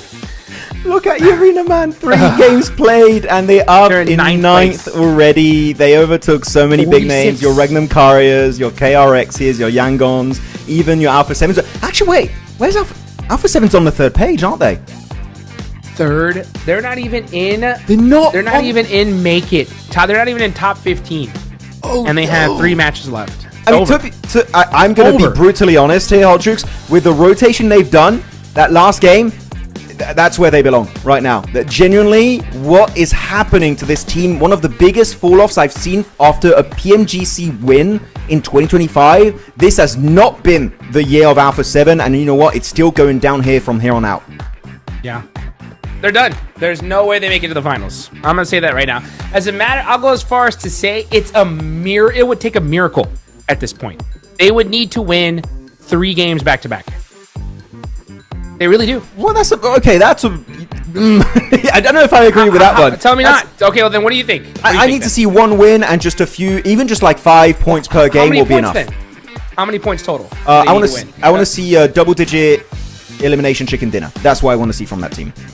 Let's put it this way. They're 27 points with 3 matches left, man. If they get 40 points, that leaves them at 67? Yeah. Yeah, so, I feel like that could be more comfortable. I just need to see some presence and then just a few points here and there on the other games. Because right now, their games today have been, 2 points, 1 point, 0 points? Anything more than that, followed up with a strong chicken dinner would be enough. But right now, it's just, again, it's not been it. This Alpha 7, it's an imposter. These are not the Alpha 7 I saw last year. It feels like a completely different team. Yeah, definitely a different team. I personally think that they're going to need 50 points to feel slightly comfortable. I mean, because look what E-Arena's done. And this is day 1, guys. And we're going to have 6 more matches played tomorrow. It's just a wild ride, especially considering that those teams know exactly what they need in order to cross that 15-point threshold. Mm-hmm. Yeah, it's not looking good. As a matter of fact, it's looking very bad for Alpha 7, Young Galacticos, and all those, and Wolves as well. But you know what? That's it for the first half of the day, Max, man. 3 more matches left to go for Group Red, and that is it. So we'll get more into some action, guys. Go get ready, get your popcorn, whatever it takes. Get set up because we got 3 matches left to go, and we will see you back very soon. All right.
Yo. I don't think they're ready for it. On the loose, on the loose, on the loose, on the loose. With the beast, on the loose, say the truth, on the loose. Off the chain, it's all the gauge. Yeah, getting wild, shot me out the cage. It's getting wild out here. One by one, we watch them all falling. It's getting wild out here. But I'ma be the last one standing. You can't stop what's begun. You can't stop a revolution. Come in, come in. It's getting wild out here. Yeah, it's getting wild, it's getting wild. Eating them, beast, eating them, feast. Fire the most, tire the least. See them admitting defeat, and they so useless. I'm so ruthless. New phone, who this? Give no reply to excuses. Got no bite, man, I'm toothless. Living a lie and the truth is, got this power, bringing it. Play my anthem, singing it. Every mountain, ringing it high. I soar, I rise, reborn. Strapped, I'm back like never before. Taking my final form.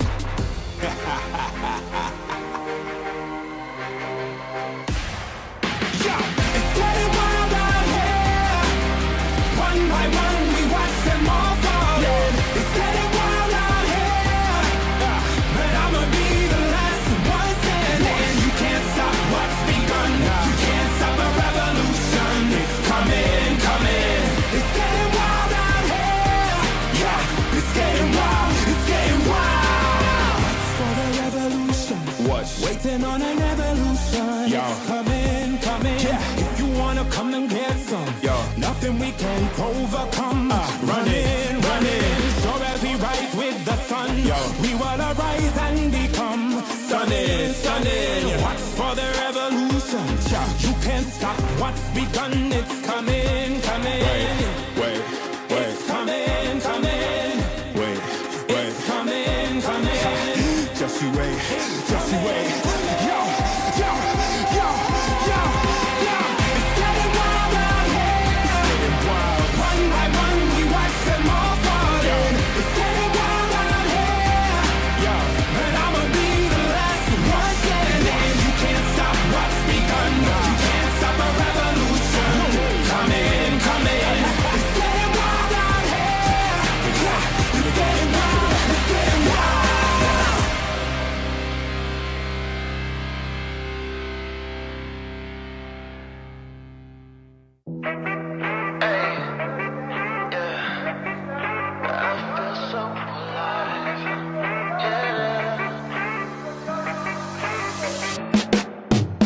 I got this feeling in my bones, things will work out. Nothing's gonna keep me back or turn me around.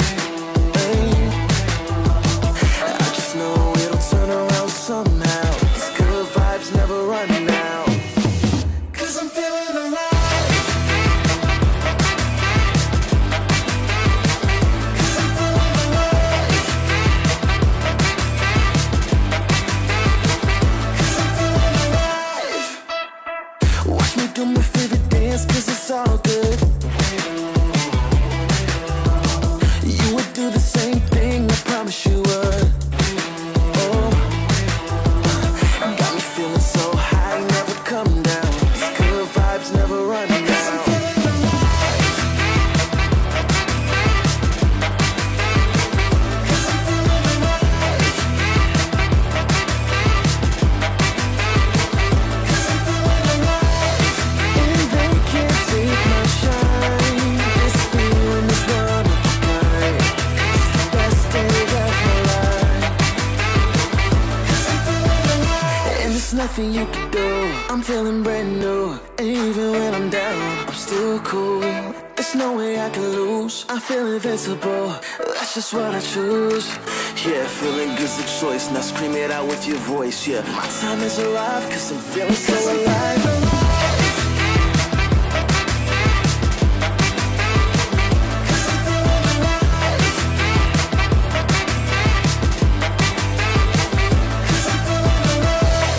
And they can't take my shine. This feeling is one of a kind. It's the best day of my life. 'Cause I'm feeling alive.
Yo.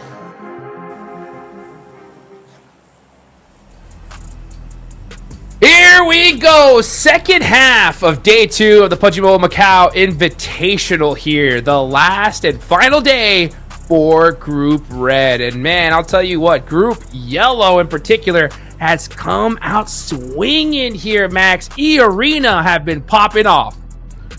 They got a 4th place, 9 eliminations, followed up by 4th place, 4 eliminations, followed up by 15 elimination chicken dinner. Then TIANBA got 2 third places with double-digit eliminations on those 2 games. 1 Rondo, 1 Orangle.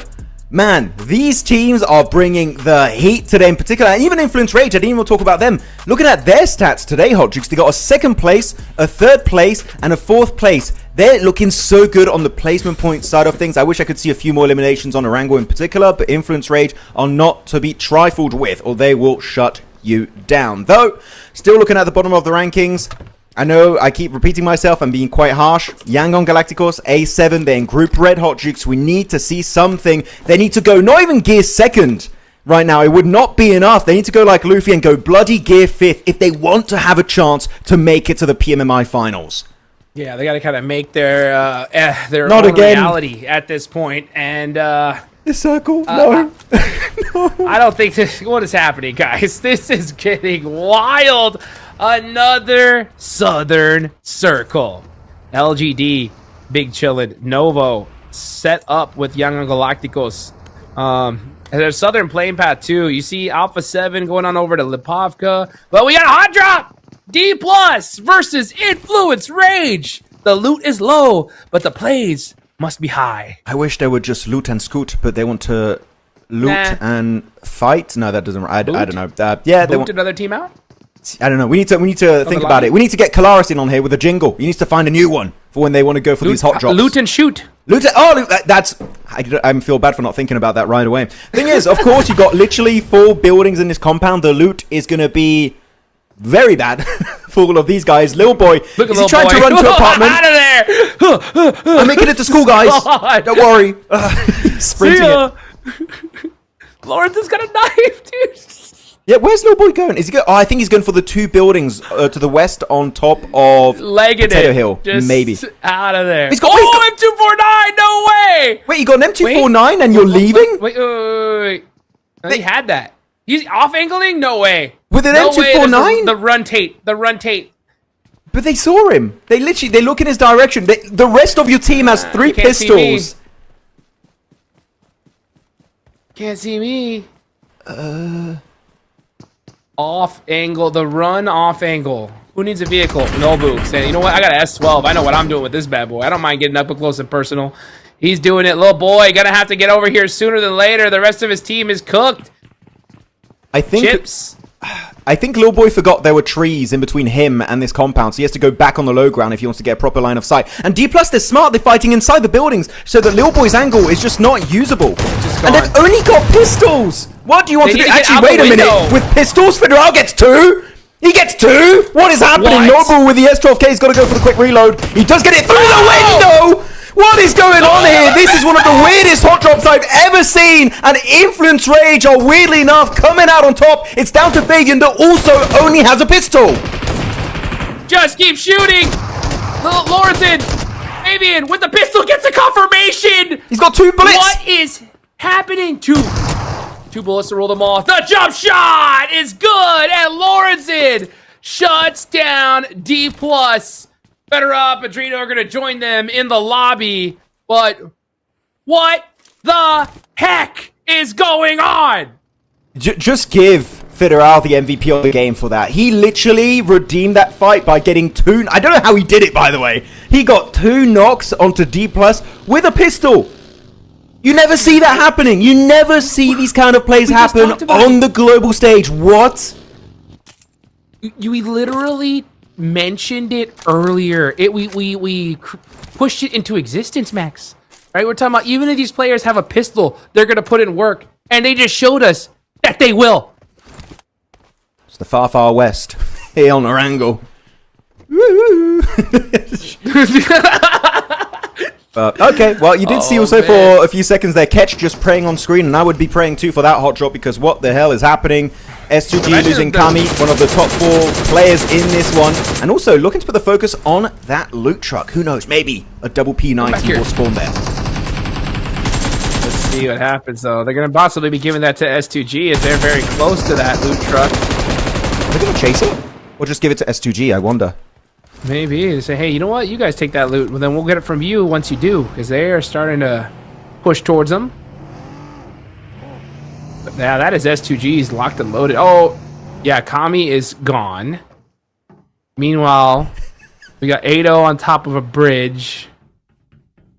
And I love how we just keep swapping to different POVs. What is happening over here? Ada's on the steel beam. We had a pistol fight in the far west over between D Plus and Influence Rage. We had a little bit of a fight over a loot truck between S2G and Nostrum Red Force. What is this game? All we need to see now is 2 horses on a glider. Yeah! And my bingo card is filled out on this one. Sorry, there might be some people in chat being like, these casters are so unserious. How do you want us to be serious when these are the last 2 games that we're seeing? Okay, I don't know how we do it. It's so critical though for Group Red too. Like, it feels like it's like a, I don't know, a last day where everyone's qualified. You know what I'm saying? And like they're just like kind of having fun with it. But there are so many teams that are gonna get eliminated literally today because they did not do enough. And we're seeing this kind of craziness. It's just so wild. I mean, that's PUBG Mobile for you folks. You just don't know what you're going to get. You got to be able to adapt and make something happen. TIANBA did it today. They put some great points on the board. We're seeing Weibo and a hovercraft now making the trip down south. So only 2 players here, Sook and 33Z. I believe they might have a glider behind them. Like you can see this bay over there using another vehicle. Oh, yeah. And you can see what they're trying to do here is to stay outside of render distance. So that's why you might be thinking, why they're not trying to stay in the play zone. They don't want to be spotted from any teams on the coast, which right now would be RRQ. Just stay outside of that render distance and you will be completely hidden. As, 2 hovercrafts. That is going to be huge as a southern entry point.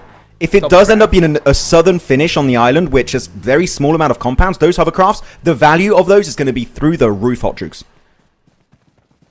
I swear, if I see a horse on a glider, I'm going nuts, Max. I am walking out of my room, like this is of my studio, and just being like, that's it. What is going on here? All right, KSG.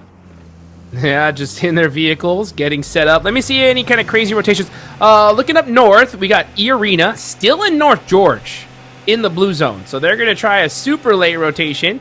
I'll be honest with you, Max, though. E-Arena could do whatever the heck they want to do. Right? They popped off in these first 3 matches. They can do whatever they want at this point. Because as long as they're decently consistent, they should be a lock for the finals. Actually, you know what? Let's go a bit bigger picture here on this discussion. Which teams would you say currently is the cutoff of you're super safe, even if your day is just like terrible for the second half of today? Which team would you say is like finals, easy peasy, it's done for them?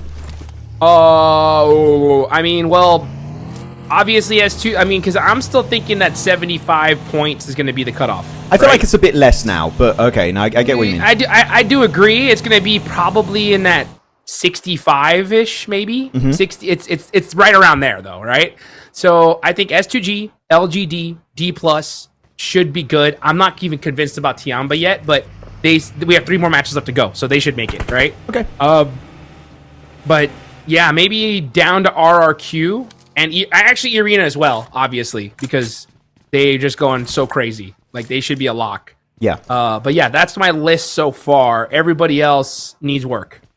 I would agree. For me, it's top 5 and E-Arena that are in 9th place, but keep in mind that's 9th place with only 3 games played. They got total 9 more games to play. So they're having a field day here in PMMI. So yeah, I would say top 5 plus E-Arena. For me, those teams, it's a lock. Because RRQ, even though sure these are going to be their last 3 games, just even average games, they should get close to that 60-65 point threshold you just mentioned, and I feel like they should be easily making it into the top 15. So yeah, top teams here looking a bit more comfortable, and as you said, some teams like maybe even the Arena can start messing around a little bit because they're looking just so comfortable in this lobby, unlike the team on our screen currently. Wait. You look at the map and look at the top of the map of the zone. The Arena in crate still. No. Alpha 7. They were headed towards school for a second. And now they're twisting back into zone. You know what? Since last game, Look at Gazal. Yeah, no. I don't even want to start breaking down the rotates because I just don't know what the reasoning is behind those moves. I genuinely, no idea. So... I don't know. Did they change IGL? It's not Cario anymore, maybe? I don't know. Maybe they're just like, I don't know, just rolling dice on their strategy. I don't know what it is. Maybe they're just trying something different. You know, they're like, hey, you know what? Maybe it's already cooked. Let's just try to do something wild to see if it works. I don't know. Literally do not know. I mean, doing that with, you know, 400 grand on the line doesn't seem optimal by any means. But look, let's see them getting close to the Wolves now. And they're just going to both say hi and bye. Honestly, you're Alpha 7, I think you should start taking fights. I think you just you need to go crazy to have a chance. Because let's say the point threshold is 60 points. 65. Let's say I go 10 points down from 75. So 65 points with 27, that is 38. So they need to put 38 points in this next 3 matches. Well, you know what I was going to say, and actually the circle is a prime example of what I was going to say for A7. I just want to see quicker rotates to get in stronger POIs. Right now, they just keep doing these slow rotates up north. It worked out last game, and then they just went back in the blue, but here, that rotation crossing the bridge that we saw was just such a bottleneck in these circles every time, right, Jukes? I feel like the western or eastern rotate on the bridge, there's TIANBA to the east, there's Nigma Galaxy and Ulf to the western side, even Yangon over to the eastern bridge, actually. So you got 2 teams on each bridge. Unless they find a hovercraft or just swim across in the water, I think this is going to be another non-game for them. Though actually talking about a team that we didn't mention too much is going to be KSG. Very inexperienced when it comes to these global events, right? Some of these players we're seeing for the very first time play outside of PL. And so far it's not been a great day, right? Only 4 points. I need to see them wake up a little bit if they want to show what they're made of, because right now, kind of invisible on these first 3 games. So I want to see some more presence for them to show what they really can do in the lobby of this caliber. I want to see it as well. KSG. Right now, I'm trying to find their position. They're dead center. Okay, they're dead center down in military. So this could be that game for sure for them to pop back off. Mormon holding it down up here. Keeping an eye down on Nigma Galaxy. Ado, though, with this off angle, could make something happen. Let's see what kind of cheeky plays they're going to do. But there you go. Here's KSG. Mighty close to RRQ. Not the most necessary of fights. They could just share this for now. But they're going to start poking some shots at each other. If one of them gets a knock, then we could definitely see that fight ring out. But it's going to be dangerous. I'm really sorry. I have the YouTube chat always on the left side of my screen, and I just read a comment and it made me... Narem saying, 2 horses and a glider walks into a bar. It does sound like the start of a really bad joke. I don't know. It really does. That was a good one. I like that comment. That's a good one. We'll have to try and find the punchline to that one. As you said, also teams in the center. We do have KSG, RRQ also going to be there. I do want to see RRQ tested a little bit more. I feel like a lot of the times the good games they've gotten in the past were because of the circle being very favorable to their locations. I want to see just a more maybe edge-centric finish from this squad if I want to really be hopeful about them, how they could do in the finals. The E-Arena, jumping off the cliff here, making it down, and I feel like that's a good response knowing that Nigma Galaxy are on the other side of the road. It gives you a good angle to start shutting down that future Nigma Galaxy rotation. Ado is going to be the big critical player here. He sees Mormon wide out in the open. They have no idea he's there. But Mormon, non-stop moving. He's like, stay still! Never mind, takes the shots and can't get the elimination. That's why you got to always keep moving, folks. Yeah, very good angle from below. He gets him. He shoots his feet, and that's it. The steel beam player on the bridge is out of the equation. It's Schweppes and Mormon getting surrounded by the MENA team, but Ralph getting a little bit too aggro there on the outskirts. Will get punished in the process. Z-Arena still looking really healthy, keeping all their players up to snuff. As Satan, look at his position on the map. He went for such a wide rotation here, not ready to back up the play from his comrades. And this is going to look like another massive Thailand win here at the very start of the game. Satan going for a big send in his buggy, but the blue zones tick in. He's going to struggle to heal it up. I feel like, yeah, Nigma Galaxy, this is the end of the line on this Erangel game. Yeah, for sure. Coops getting punished by the blue zone here. Trying to get a heal off, he does, but yeah, that is a tough spot. That shotgun's going to do it right there. Schweppes shutting down Nigma Galaxy on the east side. of this zone. Alpha 7 are battling it out with Wolves trying to cross. And Influence Rage is gatekeeping both of them right now. Baton with a nice headshot. That's Guizao, done and dusted. It is just Carrillo left for the squad. He's on the road too. Like, normally your duo of A7 should win this. And yeah, tries to swap weapons at the worst time imaginable. So A7 do come out on top eventually. Thing is, the fight's still not done because look at that. Lil Boy is locked in on Alpha 7. Wants to deny that rotate. Keep in mind they just won that fight earlier versus D+. And now they're looking to win their second fight of the game. Actually got 5 eliminations. I didn't see who they got the extra elim on. But up to 5 at the very start of the game. Carrillo trying to heal it up, but Carrillo, I think he knows this is not going to work out. They might just be out of meds, so he's just going to try and get maybe 1 elimination onto Lil Boy or Loranzin. It's just not meant to be. Carrillo taken on out. It's down to Obscure. A7 just lost any momentum they were hoping to build up as IRORA making the cross right into the open loving arms of Ulf, and the win is looking good for the side of Turkey. Beautifully done. Yeah, Wolf with a wonderful gatekeep there on that bridge. And they're going to get some points on the board, punishing IRORA. And you can see Solus driving around, trying to find some angles. That's IRORA eliminated. But IRORA have done enough today. They are big chillin'. Ulf could always do a little bit more, though. 18 points. Okay start of the day. They definitely need a lot more, though. As you can see, Weibo, bunch of hovercrafts. They are safe here in this circle. Don't want to get that blown up, though. Kind of want to keep that safe for now, as this zone gets that much closer towards the end game. This would be so valuable if Weibo did make it over to a gas station. If you guys don't know, gas station is the only building in PUBG Mobile where they will spawn a welding gun that fixes up your hovercrafts very quickly. I hope they did go out of their way to get that, because with a double hovercraft strat, you do need at least 1, if possible 2 welding guns. And you can just keep fixing those bad boys the entirety of the game until you're out of, well, it's not ammo, I guess fuel in the welding gun. Yeah. So that would be a good one, but I didn't see them repair it yet. So I feel like that might be one resource they are lacking so far this game. That is Alpha 7 out of this tournament at this point. Let's see what is going to happen for the rest of these squads, though, as now the next zone does go on up towards the water. That's going to put some of this play zone out of play. S2G dead center. Got RRQ on the south side. TIANBA still in the mix as well. Both these teams doing a great day today of making up for that pitfall they had yesterday. Solus gets knocked. Influence Rage just trying to drive to safety. Switches vehicles. Almost gets the double, but Soul K shuts that down. Oh, yeah, I think that was a little bit of a misclick. Yeah, put him down. Put him down. Go for the first aid first. That's always how you should do it. Heal yourself up first, and then you go for the reset onto Lost. HamCG on the other side of the road, actually. He's dead center of the circle right next to Say Cloud, sole survivor of Yangon Galacticos. But you want to get Lost back up because you saw his arsenal. They actually, the loadout for the 2 players is insane. They got, what was that, a FAMAS? Yes. And a, not FAMAS, sorry, Groza. It was Groza. Okay, Groza. Groza with an MG3. I think that was all from that loot truck earlier in the game that they clashed with Nongshim Red Force. So that loot is looking insanely good for S2G.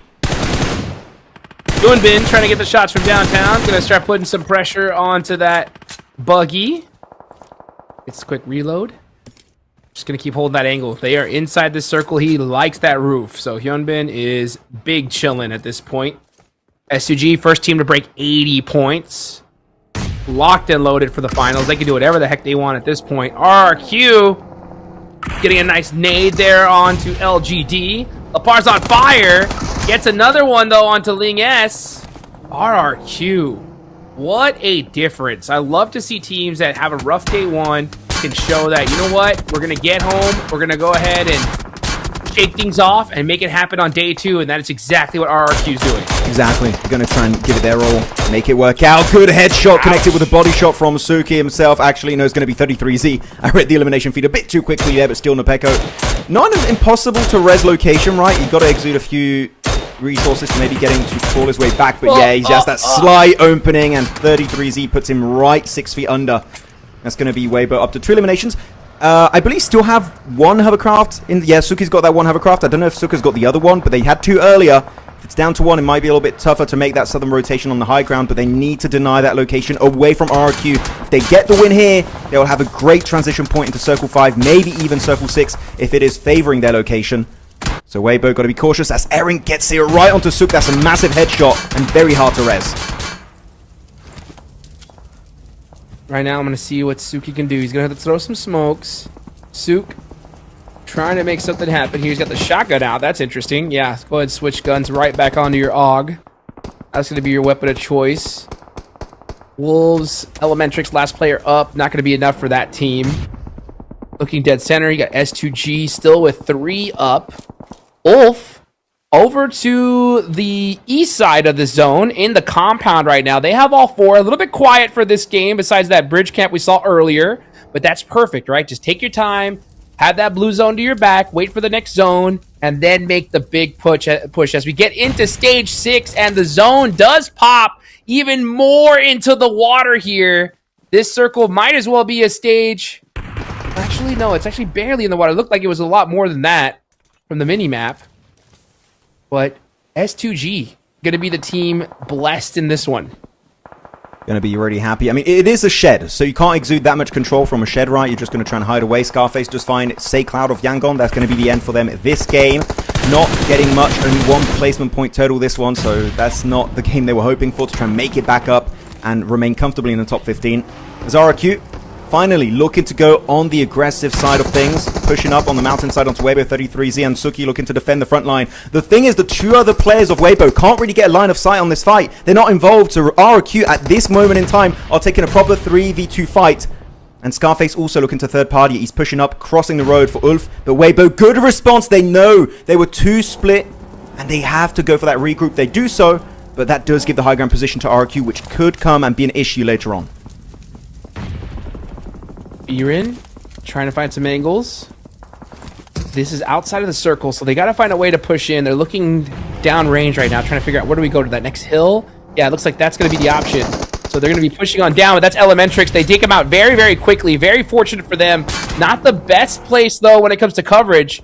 As you're going to see Nongshim right there and across the way. And XYZ getting that punishment. They're not able to put down smokes in time.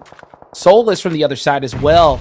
Just applying that pressure, trying to get some knocks, possibly some elimination steals here.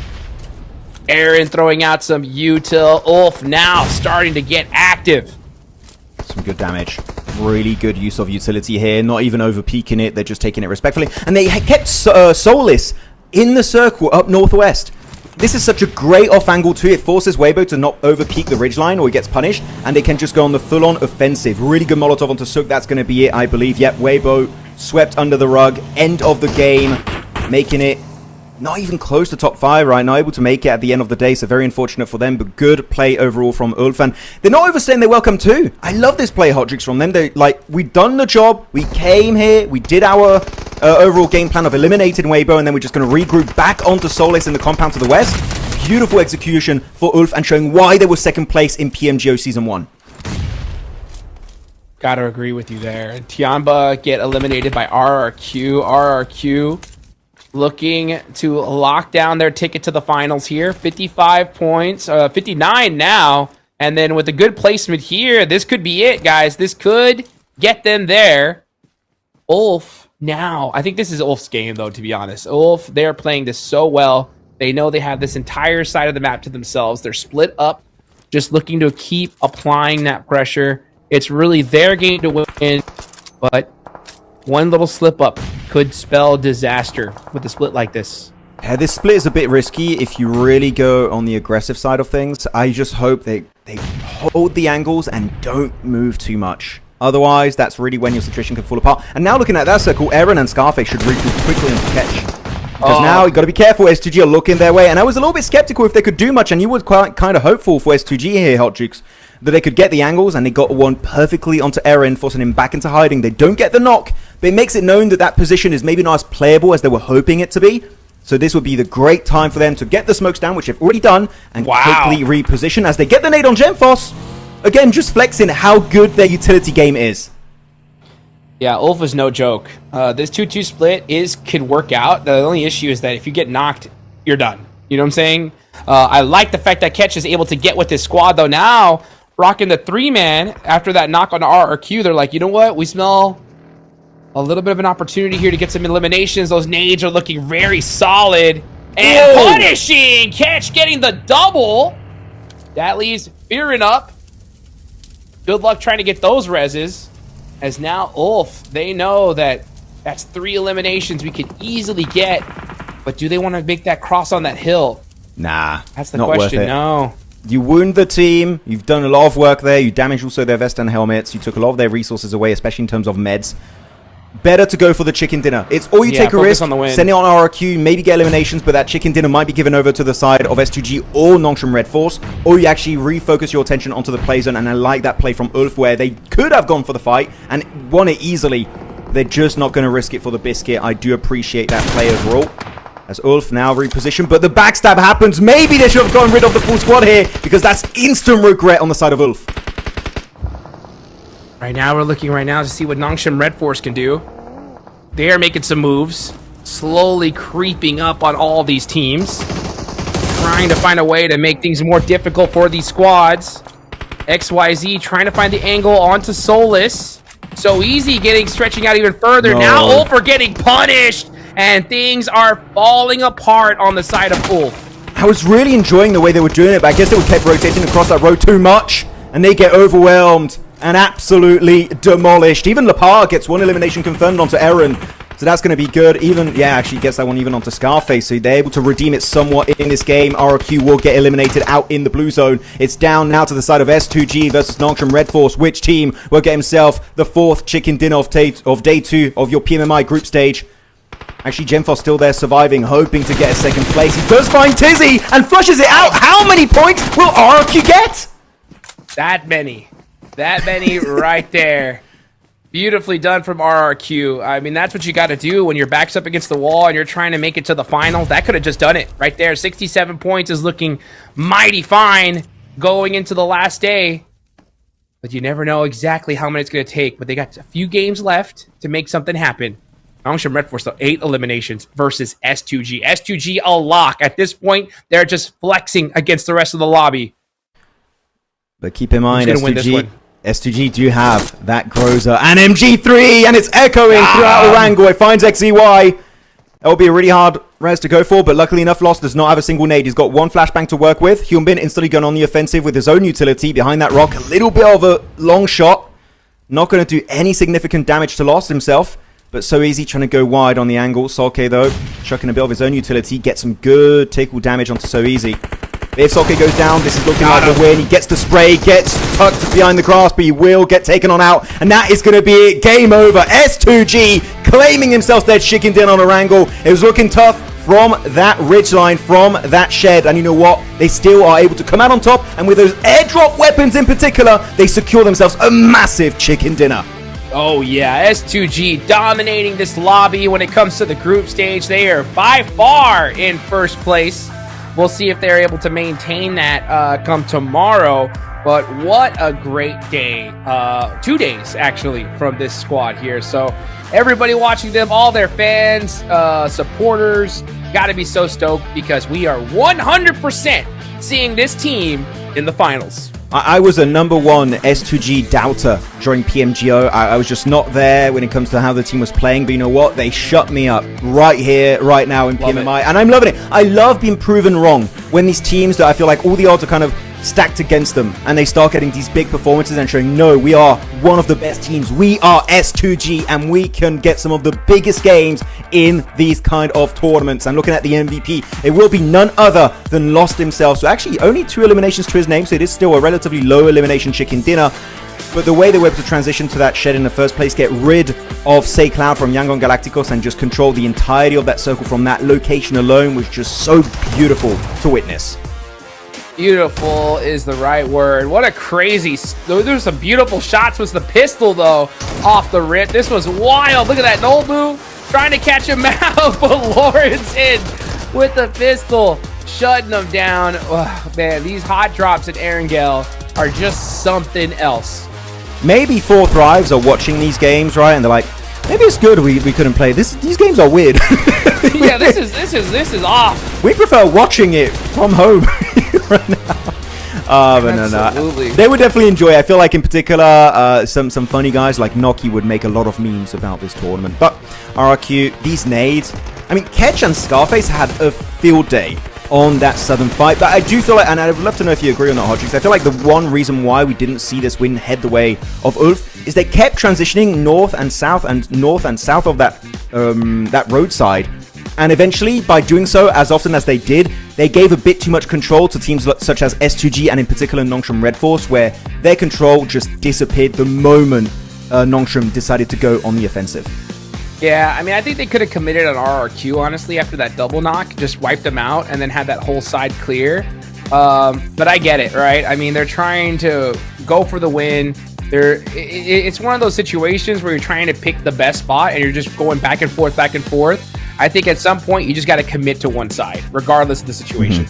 I agree. I feel like in particular, Eren crosses back over the road and then he plays behind a tree. But if RRQ, and you know RRQ is still alive, they have the off angle on you. That tree is not playable. So I feel like it was a good idea for them to not commit on RRQ, in my opinion. But if you're going to do that, don't go in positions that you know as a fact RRQ have a line of sight on. Yeah. That was, in my opinion, the mistake. Not the split itself, but overall just somewhat forgetting about RRQ's existence down south of that road. There you go, looking at your match rankings, it's going to be 18 points headed the way of S2G. And they didn't even need a win, right, Hodrix? They were looking so comfortable at the very tippy top of the rankings, and you know what? Just for the flex, let's get another win, and they did it in style with those 8 eliminations. Beautifully done. Beautifully done. 8 eliminations is going to help them out a lot. Looking at the second page, Arena putting up 2, but again, did so great at the start. They don't have pretty much anything to worry about here. So what a crazy tournament here, or at least day 2. It's been a wild one. These Erangel matches have been very, very surprising as we take a look at the overall rankings at S2G with 67 eliminations. These guys are not messing around. Actually, you take away their placement points, they would still be in 3rd place, tied alongside RRQ. That is how insane of a group stage they've had. So very, very happy and pumped about this roster. This lineup is looking crazy good. So are RRQ, right? I feel like just like S2G, this is a team that had to prove themselves going into PMMI because really, PMGO Season 1 did not go as planned for this team, and here they're showing up massively, getting themselves so many strong points on board, so loving what we're seeing. And actually, also really happy for the likes of Alula, Bigatron, and Aurora Hodrix, because sure, they're not playing today, but even without those 4 extra games off today, they're still in 6th, 7th, and 8th place, respectively. That still goes to show how strong of an opening day they've had yesterday. Yeah, I mean, they're set up, right? So very, very soon, we're going to have a really good idea of who's making it, who's not, who has a chance. And there's some squads here on this page that are not looking good at all, right? You got Wolves, you got Young Galacticos, considering that they are not playing tomorrow. And, I mean, Young Galacticos is already past the cutoff. And, yeah, Alpha 7. Done. It's done, dude. You know what? I have a... Can we stop talking about Alpha 7 unless they do something good? Can we do that? Yeah, it's literally, that's what I'm saying. It's done. It's done. Yeah, can we like just forget they even exist for the next 2 games unless we see like a top 5? Can we? Is that cool with you? I mean, they need a 20-point game. That's what they need. Yeah, true. Well, I'm just going to forget they exist for the next 2 games, and if they do something of value, we'll talk about it. But looking at the top eliminators so far, again, this is the entirety of the group stage. This is going to be, what is that, 9 games. Actually, no, 10 games total. We've done with game 4 of today. It's still going to be HamCG leading the charge for the side of S2G and every single player in this lobby, followed up by Tian, QZ, and of course, Lost is also up there. Actually, interesting. It wasn't Lost earlier. I believe it was Kami. So, yeah, a little bit of a rotation here for the players of S2G on the top 4 graphics. Hey, things mixing up. I like to see it. You know, speaking of mixing up, we're going to Miramar. We are going to Miramar. This ain't mixing up though. That's for sure. QZZ is going to stay on top when it comes to damage, even though he's got 2 Z's here. You know what I'm saying? He is putting in the work. As we go into Miramar, Max. Yes. Who do you think who are your biggest expectations going into this map? Oh, you're putting me on the spot here. I actually don't know. I kind of want to see SGG, right? I kind of want to see RRQ maintain some good results there, just to show that they are looking very consistent, because their win of day one was actually on Miramar, so they don't need the win, right? Realistically, they're chilling at the top of the rankings, but just for the sake of it, I would like to see RRQ just maintain that consistency. So yeah, hopefully they can make it happen. But what about you? Yeah, I mean, I think I agree. I mean, we need to see stuff from RRQ. I think TIANBA have done enough here as well. I mean, obviously, there's a few teams that would need to have a crazy match. But I would like to also see something from maybe GOAT, Weibo. You know, they've been very quiet at the start. So maybe Miramar could be the change-up that they need. We're going to find out, though. Yeah, match 11 coming up soon, guys. Don't go anywhere.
Yo. I don't think they're ready for it. On the loose, on the loose, on the loose, on the loose. With the beast, on the loose, say the truth, on the loose. Off the chain, it's all the gauge. Yeah, getting wild, shot me out the cage. It's getting wild out here. One by one, we watch them all falling. It's getting wild out here. But I'ma be the last one standing. You can't stop what's begun. You can't stop a revolution. Come in, come in. It's getting wild out here. Yeah, it's getting wild, it's getting wild. Eating them, beast, eating them, feast. Fire the most, tire the least. See them admitting defeat, and they so useless. I'm so ruthless. New phone, who this? Give no reply to excuses.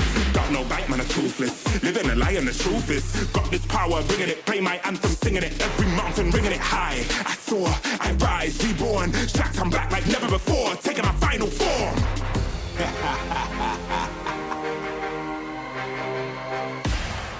Yo, it's getting wild out here. One by one, we watch them all falling. It's getting wild out here. Here we go, folks. The last two matches for Group Red. Day number 2 here of the PUBG Mobile Macau Invitational. This is what it's all about here. We have a few squads. This is it. These are the championship moments where they have to do something different here, Max, if they want to stand a chance at making it to the finals. That's it. So much is playing off the back of these last 2 games for Group Red in particular. Group Yellow, no, still chilling. They've got 6 more games for them tomorrow, so they're going to have a lot of time to play around with. But, by the way, I know we said we're not going to talk about Alpha 7. I do have to bring up one interesting topic. Apparently, there's been another player change, Hot Jukes. Apparently, between Guizao and Nuths. So we'll see. Right now, we're seeing Carrillo. So Carrillo is not the player being put out or in. But they keep... really, when you change players as often as they are doing, it really highlights that something is very wrong happening in the back end of things. And I just can't put my finger on it. I have no idea what's going on. I'm thinking something internal. Something internal is happening behind the scenes between these guys. If they're having such crazy plays, number one, that's out of character, and then roster swaps. Yeah, but you know what? Let's see what this fight's going to ring out as we look at TIANBA versus Enigma Galaxy. Shotgun in hand, jump shot, gets a headshot, does no damage. And Coop takes advantage of him there. Let's see the rest of the TIANBA, though, trying to support their teammate. Oh, you can see Enigma Galaxy. Satan's got the dual MP7. At long range, that weapon does nothing. Most of the bullets are just going to go straight into the sky. And it might hit someone on Narangal or Sanok or Rondo. I don't know. Definitely not in this battleground. So MP7 at that range, not quite the way to go. If I could recommend for NGX, it would be the best option for them to fully disengage. Even Rauf has got himself the dual MP7. But you also... dual MP7, M1 Garand. Yeah, the loadout's just not looking too good. As TIANBA, though... On the leaderboards, they're top 5. I would say they don't have too much to lose compared to NGX. So they're just like, why not? Let's get involved and take the fight if we can. Yeah, NGX, okay start to the day. Not the best one. I mean, 23 points, 4 matches. Yeah, not going to get you there into the finals just yet. So with 2 more to go, they could definitely make something happen. And they have to have a good day tomorrow. But TIANBA... with 66 looking solid with 2 matches left. Don't want to go out just yet. I think TIANBA could get a few more points just to feel comfortable, extra cozy. You don't want to put up 2 goose eggs, that's for sure. I believe Revo with the Winchester just got a knock onto A-King. What? How did I miss that? Yeah, I saw that in the elimination feed. I just caught up to it a little bit, but he just got some damage done onto these 2 squads. And he's peeking it solo, right? The rest of A7. By the way, I can confirm Nuth is playing instead of, I believe it's Guizao. So yeah, Guizao is out. Nuth is back in, which is the newest addition since Matthew Osio left the team. So we'll see how that's going to work out. As yes, Satan again with a dual MP7 at any kind of range is just not the right weapon. Actually, the Scorpion, which is played by Eagle, is a way better option. The recoil control and the bullet pattern is way easier to hold on to. And now Revo just farming up those eliminations, it seems, getting also one flush out. And with the Winnie, and he's then got 12 more bullets though remaining inside of the AKM. And it will be enough to drop Milu. He's woken up. He wants to make it to the PMMI finals. He's angry. He is angry. Revo is fired up at this point. All it took was a Winchester. But man, it's still need a lot more. A lot more. I'm telling you, folks. In my opinion, 20-point game. We need to see a 20-point game here and a 20-point game in the next one to feel cozy going into tomorrow. And we'll see if they can do it. 40 points Murado. In 2 games? That's a 40. That's a big mission. That's a big mission. I mean, they have 32 right now. So that will leave them with 72 if they got 40. Let's say if they got 35, you know, that would put them a little closer. Oof. It's just not looking too healthy. Yeah, I don't want to put a number on it. I'm just going to say we need to see a win. But okay, anyways, I said, for someone who said, let's not talk about A7, we can't help it. A lot's been happening at the start of this game. But now moving on to the POV of another team that's been having an insane day 2. It's been RRQ. The boys moving forward, trying to go for wide eastern rotation outside of Los Leones. They're going to get a nice position to call home very soon, hopefully. Same for Influence Raid. They're going to go a little bit deeper in the city, though. Looking to claim some real estate of Los Leones. The Golden Murado. We'll see what they're going to try and occupy. Outside of this, I'm not expecting any big L. Sure, we do lose TIANBA fully in this game, which is unfortunate, but they are... Actually, I'm looking at the rankings now. They're top 3. So they are 100% going to the finals. So it's not a big loss we suffered. It's just interesting the points went over to Alpha 7, so they're going to be quite content with that start of the game. Yeah. Definitely. Definitely. I mean, they needed it, and it just sometimes all it takes is one play, right? One play from your team leader to fire up the rest of the squad and say, "Let's get it." I will say, if they do make it, Guizal's gonna be sat for a long time, probably. Oh, see, I did like that's Guizal. like your worst case. That's your worst case scenario. If you get subbed and all of a sudden just everything just happens to go right, whether it was your fault or not, you know. Yeah. Sometimes you gotta be like, hey, well, it worked. We gotta keep what's working. You know what I'm saying? We need to blame one person. Hey, I will say things were working out when Mafioso was the sub. You know, now he's not the sub, and things aren't working out. I don't know. Weird theories. It's a theory. Yeah, it is a theory. A game Maybe theory. he was just given his good vibes from the bench. Yeah, maybe. Anyways, looking at some of the rotations, you know what, I'm going to go a little bit bigger picture here. Wide eastern rotation from D+. They love this area. In particular, when you look back at how they won PMGC, sure, the roster's a little bit different, but how they won PMGC 2 years ago, it was near that coast when they crossed on the island. Still, the best game in PUBG Mobile Esports history. Are we ever going to beat that game? I actually, what circle, what setup could beat that PMGC finals in London last game won by D+? What could beat that?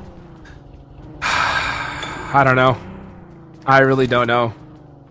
Crazy island. I don't know. Stolber finish? No, not even Stolber finish. Stolber finish with like in the main building with the zip lines and everything. Oh, that'd be wild. That could be fun. That'd be interesting. Yeah. Stadium finish could be interesting in Rondo. I mean, actually Rondo's always the first game, so it has to be on Miramar or Erangel, depending on the smash rolling. I don't know. You know what? Let's get chat involved. Chat, what would be a circle or a situation that would beat out the last game of PMGC 2024 won by D+ Kia? I would love to know. That's an interesting discussion. Yeah, it really is. It is. Yeah. And D+ winning every last match of PMGC is still the most hilarious thing to me, because I wish I had I wish I was recording their faces when I asked them. Right? Because I asked them, I was like, guys, what is going on with the last match? And they looked at me like with the most dumbfounded face. They're like, we don't know. we don't know why we win last match. And it pisses us off. Like we don't get why this is a thing. And then they won the last match again on the final day. And I looked at them and they just were shaking their heads. They're like, this makes no sense. But hey, you know what? If it works, it works. Yeah, I love your casting with Blank in particular at that game, because you guys were like, yeah, it's a win. Alpha 7 going to make it. It would be really funny if D+ end up winning that game again, though. Yeah. That was a good time. They should still let D+ win. Yeah. Big Eastern circle shift, though, for circle number 2, Puerto Paraiso, and the entire southern eastern beach side is going to be in play. On the edge, sure, but still available if any team wants to try and go for that wide edge rotation. Some teams such as Nocturne Red Force, even D+ Kia or KSG, even Yangon Galacticos could go for one of those southern beach rotates. Outside of that, the terrain southeast of Los Leones is incredibly rough. It's just so many. You got fields, you got high grounds, you got low grounds, you got so much terrain variety over there. These circles are always very interesting to me, because it really goes to show how good of an IGL you are if you can maneuver your way through all of that and end up getting a win by using those positions and leveraging it to get yourself a massive chicken dinner. So whoever wins this, gonna have to tip my hat to you, because these circles are not easy to maneuver through. I mean, look at the terrain here. He's already losing control of the golden vehicle almost. It's really tough. Yeah, the golden Murado's starting to smoke already. Wolves keeping all 4 up early. That's a big difference from Erangel. And those hot drops really hurt them. Meanwhile, yeah, Influence Rage trying to get away on that golden Murado. Lawrence is gonna get in. Oh, the MVM. Oh, actually, never mind. Tian was able to get that done. And now it's little boy down on his luck, all by his lonesome. I always wondered why Mau Mau is called MVM, but he wants to be called Mau Mau. Maybe it would be easier. Just call yourself Mau Mau, you know? But, yeah, that would help. It's like, my name is Maxman, but in my in-game, my name is MVM. Also, actually, a Maxman, so... yeah. Call me Maxman. I'm Maxman. Yeah. MVM, it's me. But yeah, I find it interesting. If you know what, if there's any aspiring pros in the chat, I recommend just your name you want to be called, just write it in the game, and then that you'll make our job 10,000 times easier. Yes. yeah, make that your username. That would that's usually step number 1. Get a good name. Yeah. Oh, you know what's even better? Make it your username that is also on your socials, so people can actually find you. That's a good one too. Actually, I always struggled to find socials of players, so that is also a good shout. Yeah. These are very pro tips, guys. Honestly, if you want to be a pro player, people want to like, oh, how do I contact this guy to actually do that? Oh, I can't because I don't know what his socials are. Please do it for us. Please boys. do it for us. Do it for your own career's sake. Goodness gracious. As we take a look at this next circle, okay, gonna go down to the south here. This is Miramar, so plenty of room. E-Arena, Alpha 7, all the way on the north side, pushing on down. Again, E-Arena, 48 points, guys. What a great day for them in the first 4 matches here. Over 10 points a game. Yeah. By the way, I have not seen a cave finish in Miramar for, I'm not joking, probably 5 years. Me neither. I believe the cave is in play. If because I do not remember. I believe it is going to be available here, so we'll see if it's going to end up working out. E-Arena, though, going to go for the fight versus Carrillo. Carrillo, so many shots being missed here. Having to swap over to his main AR, and he still loses it out to the hands of Turney K. That's Alpha 7 suffering a massive casualty. Revo trying to get for another fight, and just sending it over the cliffside, taking a bit of extra fall damage there. And he's getting overwhelmed, but he gets another win on a slither of HP. Revo has to win it eventually. He does just that. But still, this fight is just not looking good. Obscure might just be the next to fall. And the hopes of dreams of Alpha 7 are getting crushed in front of our very eyes. Rebels is trying to put this team on his back, and it's just not working. It's just not enough. Man's making plays, 3 eliminations. And it is just falling apart for Alpha 7 here. 1 player left. He's got to get this elimination on Mormon to try and rescue Obscure. Because he needs him. He needs him. They need a crazy point. Mormon's leaving. That's actually huge. No vehicle, though. They are going to have some loot. Oh, they do have the buggy. Perfect. They should be able to get to Obscure. They should be able to have 3 players up. Actually, if I'm E-Arena, and because you do get an elimination confirmed on Carrillo, I feel like you just stick around because it's really... Yeah, good from Mormon. Just leapfrog it a little bit if you can, but he's getting backstabbed here. Perfect. I feel like he's going to get eliminated. I like the attempt. I see what he was trying to go for, but it's just not going to work out. Makes it behind a very small amount of cover and does pull the first aid pretty much instantly. But I feel like his game plan is not to get a win or anything here. He just wants to get rid of Alpha 7, and if I were him, I would do the exact same thing. Why not, right? Yeah, I mean, you're already pretty much a lock for the finals. Just do what you can. I wouldn't have even backed off that much. I think I would have kind of sent it on the fight, but you know what? It don't matter. Luckily for Alpha 7, they keep 3 up. That was so fortunate for them. Oh, no. Mormon trying to continue to be a thorn in the side of Alpha 7. Is he going to be able to crest this hill and find an angle? No, he's not. Yeah. I get what he was trying to do, but you know what? RQ might just do it for him. Let them drive by. All right. Yeah, they'll take that. Going deep into the city, Los Leones, RQ just like, nah. I also, FURIA knows he only has, what was that, 32 bullets left in his main AR, so just going to give it up, not worth it whatsoever. But still, this is Alpha 7 going into the circle without any information whatsoever, so they're going somewhat blind into this next playable area.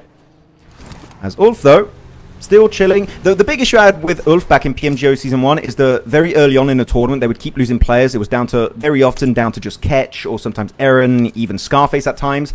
I need to see the grand finals, Ulf back here, where they have these 4 players alive until the very end and they just start dominating. We saw a glimpse of that last game, but Ulf, I feel like this is still not the 100% Ulf we can see. There's still a lot more they have to offer in these games. See right now, it's necessary. Gets a knock on and finish onto Obscure, so they catch Alpha 7 on the rotation. And now it's just 2 players for A7 up. Weibo, dead center of the circle. No need to even move a muscle for them, as it's just Satan up left for Enigma Galaxy. Enigma Galaxy, 24 points. 1 more game left to go. They're going to have a good day tomorrow to get into that top 15. Uh-oh. Satan on the grass, being dangerous right now. Nah, I would say even if you see people, just don't shoot, right? With this terrain, you can find a dip that no one would scout for the entirety of this match. Just stay hidden. Get away from your vehicle if you can, so no one has like an idea to scout that location, because it can be a kind of give your location away if you're not careful enough. So S2G and Ulf is going to be a bit of a Turkish clash here. Influence Rage looking to maybe third party it from a range. Eren going to smoke his location up to avoid getting snuffed out. But as I say that's going to make it also very easy to hit the nade. Just put a target on your back, Eren. Unfortunately, there's going to be a very tough player to res. Catch, Scarface, just don't go for it. It's not worth it, as S2G indeed are in that contested nade range. Adoral looking down range, looking at the map. You still got, yeah, S2G dead center. This is just their group stage at this point. Having fun with it. RRQ on the north side, rocking a little bit of a 3-1 split. Looking down the leaderboards, looking for D+. Where are D+? Okay, yeah, D+ all the way on the east side. So they're hugging the circle at this point. Goat Force gets knocked by So Easy. And Nongshim Red Force are going to keep keeping an eye on them, on their rotation. Possibly trying to steal some more eliminations. Yeah, just trying to play keep away at this point. Goat can't go all the way up there because you got Influence Rage holding that building. So Goat, for now, just going to have to hold that edge of that circle. Wait to see where the next zone goes. I actually really like that's Mormon gone. Yeah, I feel like actually this game is looking really good for the side of Yangon Galacticos. They had a wide southern rotate just hugging the cliffside this entire match. So far, they've got an interesting 2-2 split next to the likes of Weibo and also Nongshim Red Force. Just play it slow, and this is also the typical playstyle of Yangon Galacticos. They don't play hyper-aggressive usually. That's how they won PMWC last year over in Saudi Arabia. If they can do so similar here, just get a few placement points, you know what, they can climb their way back out of those bottom slots. They're currently in 17th position. Off of placements alone, it wouldn't be enough, but I just want them to see them get to that late game hot jukes and then start to get a bit more aggro. Like, this circle is amazing for them. You regroup onto MENA and Romeo to the western side, or if you want, you can even maybe third party Nongshim versus go to the east if you have a line of sight. Just don't take unnecessary fights, and I feel like they could make it back up in top 15, but even then, it's going to be risky because we do need to keep in mind that they are not playing tomorrow's 6 games.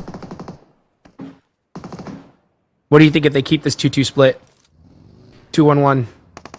Just do it respectfully. You can do it as long as you're not playing aggressive, and if the team pushes you, you instantly regroup. You need to give respect to the lobby. If they do that, I'm okay with a 2-2 split. Okay, I agree 100%. I'm glad we're on the same page here. Yeah, just kind of use it for scouting, but the second you see any kind of engagement possibly happening, you got to send the whole squad in that direction. Let's see what Revo could do, though. Revo literally trying to keep this whole team alive by his lonesome. Trying to throw the nade on the Satan, doesn't hit it. Oh, his vehicle smoking. Trying to go for a run over, maybe? No. Oh. They're trying to find him. They can't. Uh-oh. He's right behind you! Oh, turn around. Headshot onto Revo. Down to 1 HP! Survives! And holds on just a little bit longer.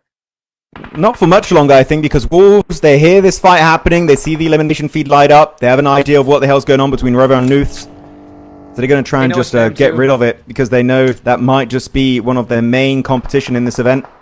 As he has a good angle, it's necessary. He sees the smoke. He doesn't get the line of sight just yet. He might just wait for the smoke to actually dissipate. They've got a minute 30 seconds to work with. Revo trying to make a quick dash out of there. The car takes up into flames, explodes right in his face. He's still alive alongside Nuths, but they just don't have the amount of control they were hoping for. Revo, man, by his lonesome, just putting in work. That is Nuths down. He's got no help. It's Revo against the world. And that is it. Wolves eliminate Alpha 7. Now we're going to see Weibo try to apply that pressure onto the Wolves. Elementrix is down, not going to get red in that position, that's for sure. As Weibo are going to play keep away. And so the Wolves sacrificing that player. That's a team that needs to do something crazy here if they want to make it into the finals. Oh, actually, Slownik is going for the res. Super risky. Let's see if he's able to get it off. Loving it. well. Make able to get himself some good angles. Weibo, though, got to defend it successfully. Didn't love their breaches so far. They need to get a good defense, but so far it's falling apart. They are getting denied that off angle by 33Z. And Suk and Bay remaining. Suki is very far away, by the way, so he's just trying to make sure that Wolves can't go over the ridgeline, and he's going to try and keep his teammates in a safer condition. I'm not looking super... I'm not super sold on the way this defense is working out initially. 33Z, it's not an impossible res, but Wolves, we need to go on the offensive here. You need to get involved. You created a man advantage for yourself. Why are we not committing here? Otherwise, 33Z is going to make it back to the buildings, and they're going to get the res and get back up as 4 players. Wolves, you should not let this happen. You got to go crazy, Wolves. You got to understand, you're in 11th place right now, 39 points. There is 6 more games going to be played tomorrow by a whole bunch of squads. You need every point you could get. This is no time to be passive. It's time to even be extra aggressive. Get every point that you possibly can, and they just opened the door for a reset on Weibo. They got it. They got 33Z back up, and now they're sending it, but they just don't have the information. It's too late. Weibo went for a little bit of a quick regroup, and now they're looking to solidify their position. Suki did regroup with his team. 33Z does get the first aid. Now they're inside. The Fox is in the hen house. Wolves looking to claim full control of this position that is just slightly in the circles. There's still a lot of value here to be found. Bay gets dropped on out on his knees in submission, and Wolves finally securing himself the wins on that skirmish. Suk still has a strong off angle if they're not careful, and actually he's going to get dropped onto Baton. That's the angle Suk was looking for. He was waiting for his time to strike. But S2G in the background, they're third partying it, possibly looking to get 3 eliminations.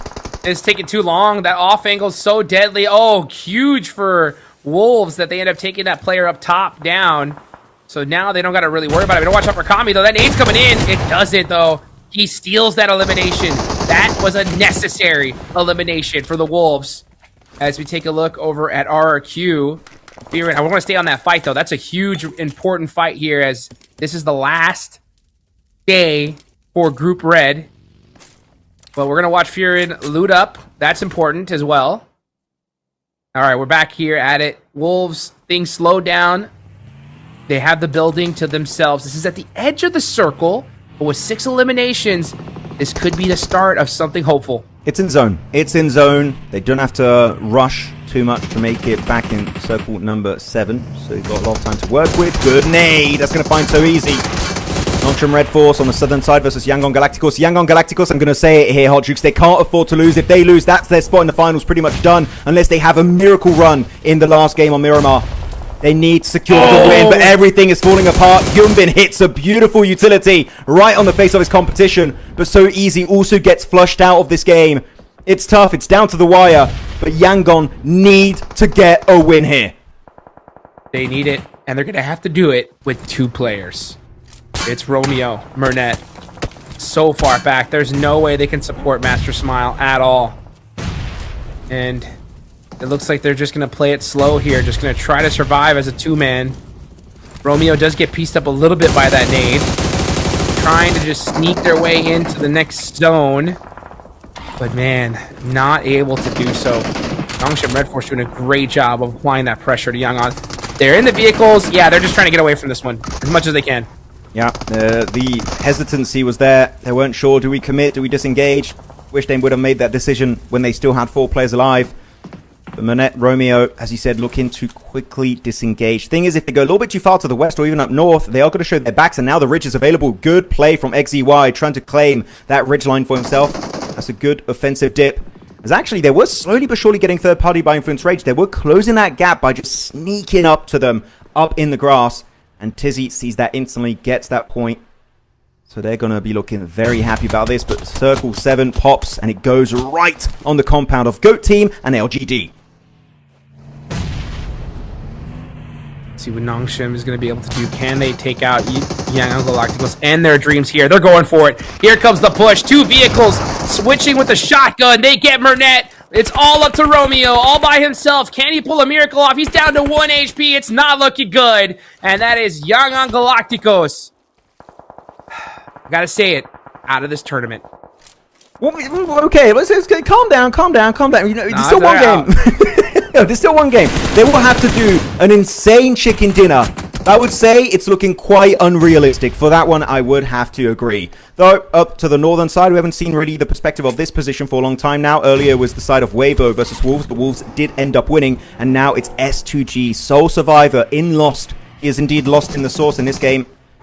And he is also going to be lost right back into the lobby as Necessary picks it up. 8 eliminations, Wolves! This game here, Hot Juice, might just be the ticket for North America to reach the PMMI finals. They can't stop here. They need this win. They need to continue with this aggression. Find every elimination they can. They have a good dominant position in this zone. They have to fully capitalize on it. Do not let this slip through your fingers, Wolves. As you have GOAT, Influence Rage, Nongshim Red Force on the other side of the circle. They're going to be so busy with each other. Wolves, this is no time for them to play passive at all. They got to just keep up with that aggression. So aggression. Just trying to be able to steal some eliminations, whatever you could possibly do here. If you can, yeah. I would say pushing it would be a bit of a mistake when you have the center circle currently great for the position of Slonic. Just wait. You don't want to get involved in this fight unless you have a perfect line of sight. Great utility, little boy. More like big boy in that game with that util. Gets himself Mau Mau. That's going to be a nice juicy point headed the way of Influence Rage. Can they get more though? As Nongshim Red Force looking to get involved. They want to try and get some of those points for themselves up to 7, making it hopefully double digits as Tizzy trying to get the shot in that container. He just can't get it, but he will stuff him out eventually. And that is going to be an extra point secured. South Korea looking good as Hyunbin now looking to take the fight. Ling S hiding, making no noise whatsoever, trying to surprise Hyunbin's angle. But Hyunbin thinking better of it, going right behind that container. See, as right now I'm looking at LGD. They're set up. They don't have to worry about a thing here. They're definitely going to the finals. Ooh, good angle. The big question is the Wolves right now out of these 3 teams. What are they going to do to soak up every elimination they possibly can? This is stage 8. This is the final circle shift. After this, the zone will be closing down to nothing. As, come on. Yeah, Wolves just trying to find a good angle here. Just trying to set themselves up for this win. If this is not a Wolves win, this would be one of the biggest throws of the tournament. They right. have the 4 players, okay? It's 4v2v2 against Nongshim Red Force and LGD. This is their ticket to the finals. They need to lock it down right here, right down onto Miramar. But now the fight is also happening, unfolding between Weiji, taking a 1v2 onto Nongshim Red Force, Tizzy and Hyunbin.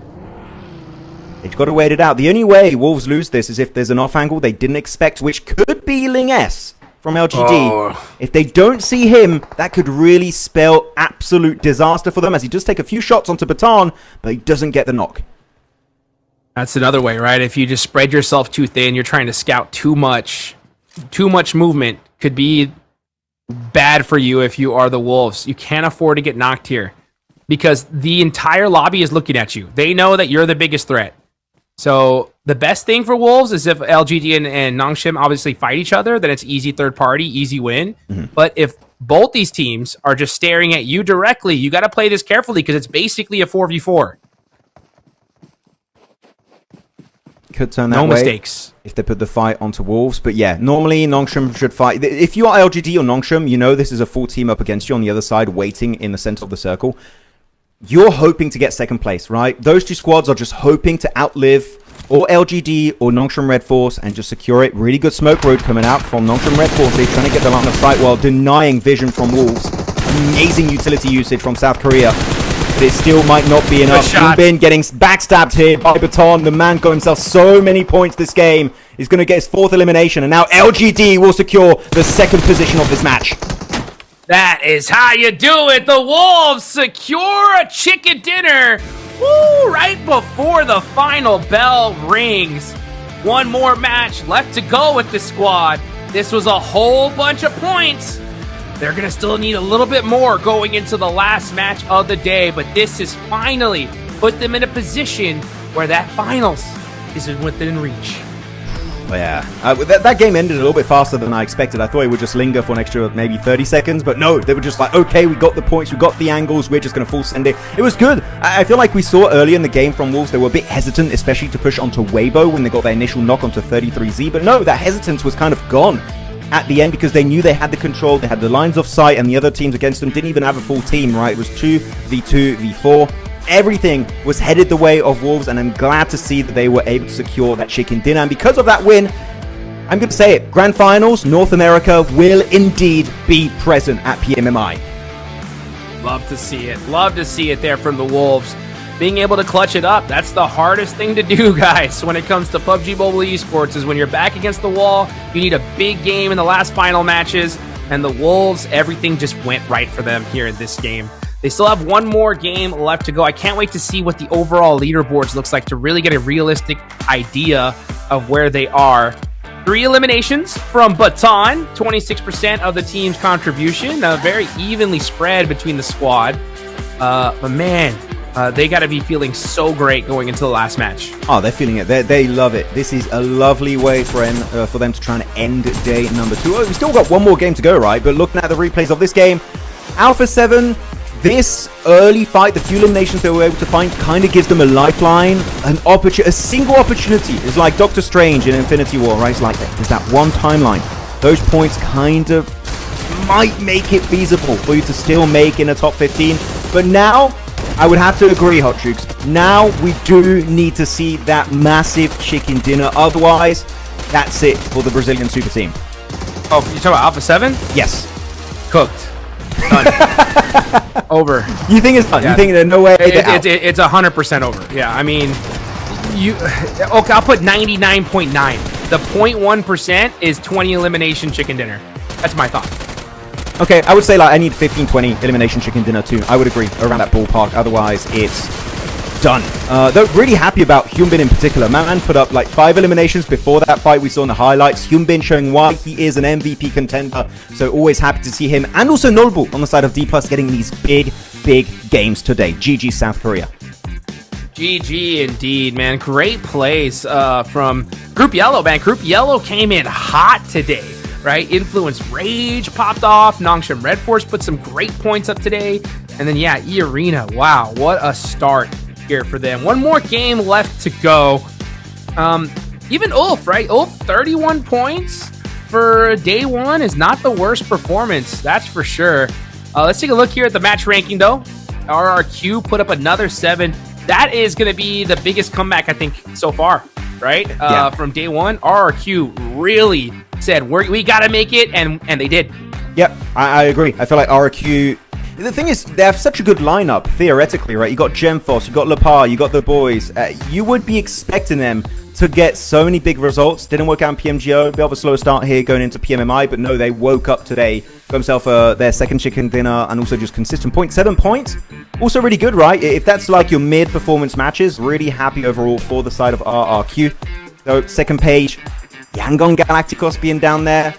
Not taking the win on the side of, who was it, Nongshim Red Force, right? They were it feels like their confidence is just completely gone. And when you lose your confidence in a lobby of this caliber, Hodrix, I feel like there's no way we see Yangon Galacticos make it in the top 15.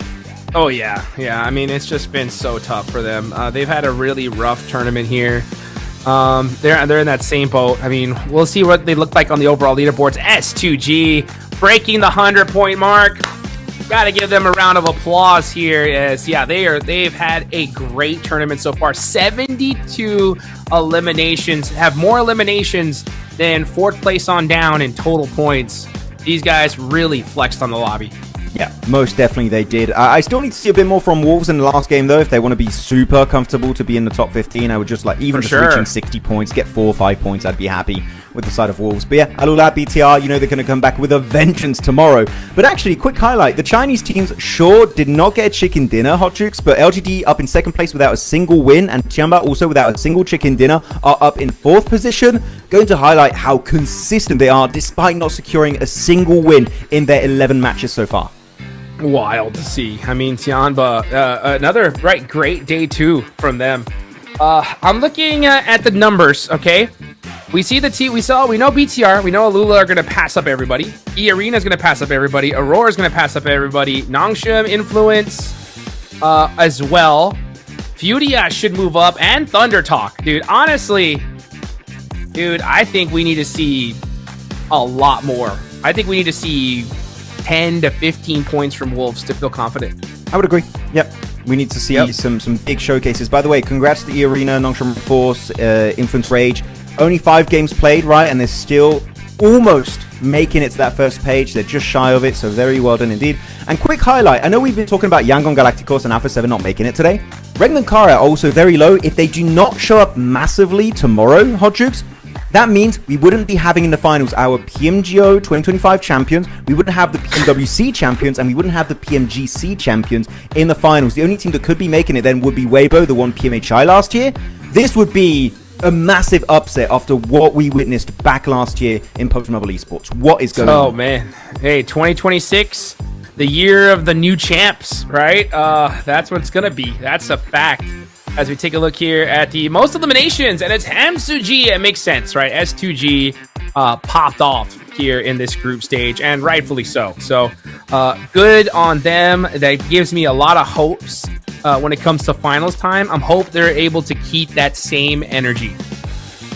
Well, we'll see if they can keep it rolling for themselves. But what a big elimination lead, by the way. He's got 5 more eliminations than Tian, and then between them, there's a 4 elimination difference between Tian and QZZ from TIANBA. So massive, massive difference. But yeah, it's always the same 4 names, right? It's just not budging. It's always S2G, side of LGD, and also TIANBA. So are we going to see anyone after the next game jump up in the top 4? I would love to see it happen, but for now, they are not budging, and QZZ still, at this point, is maintaining that almost 2,000 damage lead on the top damage performers of this tournament so far.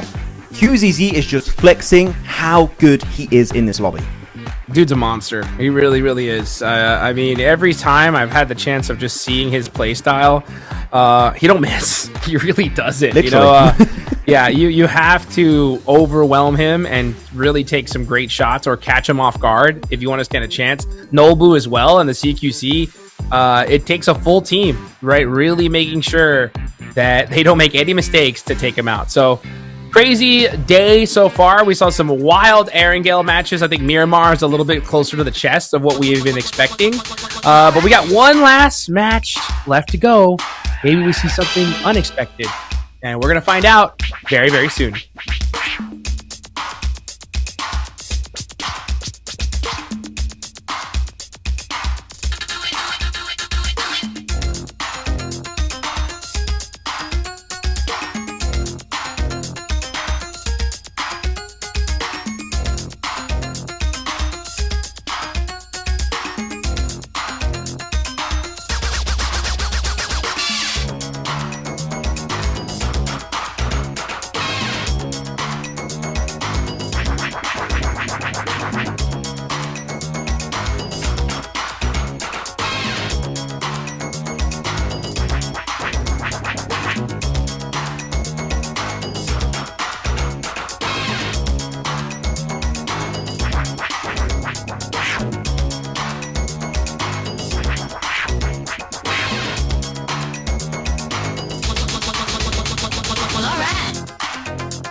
Yo.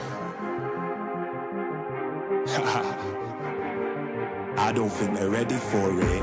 On the loose, on the loose, on the loose, on the loose. With the beast, on the loose, say the truth, on the loose. Off the chain, it's all the gauge. Yeah, getting wild, shot me out the cage. It's getting wild out here. One by one, we watch them all falling. It's getting wild out here. But I'ma be the last one standing. You can't stop what's begun.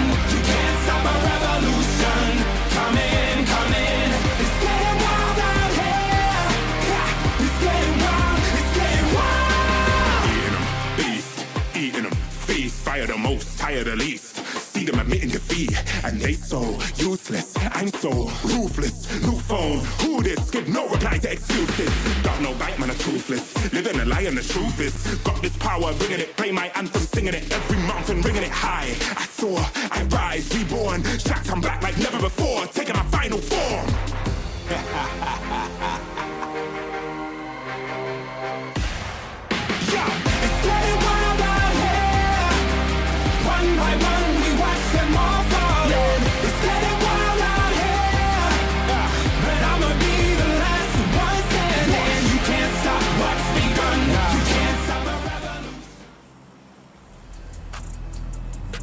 Here we go, folks. The last match of the day for the PUBG Mobile Macau Invitational 2026. It is day 2, the final match for Group Red. Last chance to put points on the board and hopefully hold on just long enough to make it into the finals. As tomorrow, we're going to see Group Green versus Group Yellow. Now, going into this match, a little bit of a change from one of the teams in particular. That's going to be D plus Kia. We're going to see Porico step in the mix here, Maxman. Yeah, not going to lie, a player that I have not seen play often, if at all. Actually, I can't remember the last time I saw him play, so it's been a hot minute. But they have, what is it, 66 points. I feel like it's cutting it slightly close if you want to try and do a roster change up. Like, they're kind of pulling an Alpha 7 right now with Nuth, but this time it's Porico. I wouldn't do it, personally, but if there's any moment you want to give an opportunity to train for one of your subs, it would be right now on match number 6. Well, they're 12th game, technically, going into the group stage. So, I'm not the biggest fan of it, but what do you think? Yeah, you know, Sizzy's stepping down here. Porico stepping in for him. 66 points is right, I think, on that line of feeling comfortable. I think they still need another, like, if I was just my own mind, I'm like, we need 10 points to feel just good for tomorrow, right? So it's kind of wild that they are swapping somebody out, because 10 points is still, you need a good game, right, in this last match. So it's very, very risky, in my opinion. It's just, if you are going to train a team, Revo getting a nice knock there and finish, needed that point. If you're going to train a new sub, this is like the ultimate training, to be honest, because it's like, it's kind of a do or die game in the last match, but it's not we need a 20-point game. We need just a good game. Yeah. So it's very interesting, to say the least. I would agree. Yeah, it would be very interesting. By the way, I'm looking at the leaderboards right now. Do you want an interesting fact? I've been looking and just checking out all the groups and rankings. So currently, our top 6 teams are all from Group Red in Wolves, D plus Kia, TIANBA, RRQ, LGD, and S2G. The only 2 teams from Group Red that are not in the top 6 right now is Alpha 7 in 15th position and Yangon Galacticos in 17th position. Out of Group Red, every team is doing exceptionally well for themselves. Like, I'm telling you, they are dominating this tournament. All of them should make it, except for the 2 global champions of last year, which is just such an insane storyline. I still can't believe this is what's happening right now. I thought, especially for A7, it was going to be one bad event, but no, it keeps on happening. So, yeah, this is the new era starting in 2026, Hot Jukes. I'm telling you, this is the new rise of all these different new teams and players that are here to challenge the old guard. For sure. I mean, and that's the crazy thing is that, like, yeah, we should see Group Red with all top 8, right? Because they played 6 more matches than every other group. You know what I'm saying? So when it comes to, like, D plus and Wolves, even though they are in top 6, I'm still not too, like, convinced yet, personally, because we got 6 more matches tomorrow, and that is 16 teams, right? That could definitely pass them up. But the fact that they're so ridiculously low it's shocking. There's nothing short of that, Max, man. You know, and you're right. I mean, this is a big opportunity for some new squads to reach that pinnacle of PUBG Mobile esports. Yeah, got to try and reach that peak again. We'll see how it goes. Actually, talking about some more negatives, then I'm going to go in positives, guys. I swear, I'm being very negative this tournament because I'm expecting more from some of these big names. It's not even negative. It's realistic, yeah, right? It's realistic. But at the bottom in particular, I'm looking at GOAT Team and KSG. Right now, their opening day has just not been it. Especially for GOAT, I had way high expectations. I didn't think they'd be on single digits after, was that 5 games now? If they want to have a chance to make top 15 tomorrow, we need to see a good bookend to today. Just even a 6, 7, 8 point game, and I'd be like, okay, the opportunity hasn't fully disappeared for them to make in top 15. I need to see some presence this game. Even just a top 5 finish, and I would be like, there's potential. But as of right now, I haven't seen anything of value. So GOAT KSG, they need to prove themselves on this final game. Yeah, they do. They really do. 7 and 4 is not enough. That's a fact. So, I mean, if you were to kind of just... If I were to just put on my, like, guessing glasses, right? That means that they would have to go crazy this game and crazy tomorrow to make it. If I'm just kind of erring on the side of just purely off based on their performance already, Coops knocking down Obscure and thirsting him. Yeah, that's the nail in the coffin right there. GOAT and KSG most likely not going to make it. And that's going to be tough. Oh, nice knock there. Why is it happening like these? Okay, sure, they get it, but the way they just lost all the momentum in the vehicle and still look to try and get that elimination. Very intriguing as to why things are happening the way they are. Really good damage there. Down onto Carrillo. Rauf, no utility. Revo did get taken on out of the picture over there in the distance. Molotov forcing Rauf to reposition a bit deeper. He still has some teammate, right? He's got Coops in particular in the distance to got himself 1 elimination. He's feeling hot right now at the start of this game. If he can regroup. I like what Rauf is doing. This is a very smart strategic play. Just reposition, regroup with your boy. If you can even confirm Revo, that would be huge. There's Nuth and Carrillo here. Lockdown, Revo confirmed. That's 2 points for Coops. And I would say, as you said, right, it's done. Nail in the coffin. Alpha 7, unless they pull out a miraculous 2v2 here. And a great game off the back of that, it's just not happening. It's over, man. It is over. I think the times for unless are done for Alpha 7. Just didn't do enough. Good nice mate. knock there on the Rauf. Beautiful play. Carrillo gonna just have fun with it at this point. I think this is a good opportunity to let Naus do something. As Coops gonna leave his teammate here. And get shot up. Interesting play here from Coops. I kind of want to stay on that POV. I want to see what Me happens too. between those two Me teams. too. I mean, they're good teams. Well, are we going to lose the PMGC champions again? Okay, there we go. No, we're back. Oh, he gets Rauf. Okay, he just rolls over him. That's going to be a nice point secured.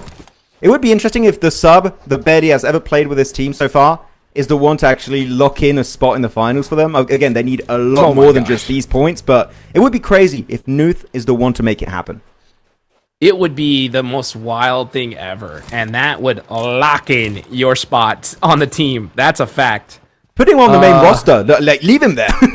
He deserves it. I mean, let's be real, guys. Right? When you get the subs are a crazy part of esports. You know, the thing is it's one of those opportunities where if you get your chance, even just one time, you have to go crazy, right? Because you're trying to take someone's spot realistically. So if you get a shot in a game and you do pop off a 10-15 elimination game that just saves your team, you're on the roster. There's no way they're subbing you. Zero chance. So if you want your chance to shine, this is really it. And it's take it or leave it. It is. It is going to be a take it or leave it kind of deal. Circle about to shift in the next few... Actually, no, we already went in phase 2. Why am I saying it? Was my map feed's a little bit behind. It did shift. It did take away a big portion of the southern island. So that's just not going to be in the playable area anymore. It's just going to be this rough terrain down south of Chumacera itself. Yangon Galacticos, good position up there, right? They got himself that one warehouse on top of that mountainside. If they hold it and defend it properly, zone teams away, who knows? That could be the redemption arc beginning for Myanmar. LGD did make a quick cross over the bridge, and they will be looking to secure some land for themselves and see if they can hold on to it for the rest of this game, as Alpha 7 really staying out in the blue zone for a long period of time, which I would not recommend, Hodrix. Yeah, I would not recommend it as well. See what right now we're looking at. Oh, Young Galacticos catching a little boy. Nice. A little boy. Little boy. Little boy down. LGD flying off the...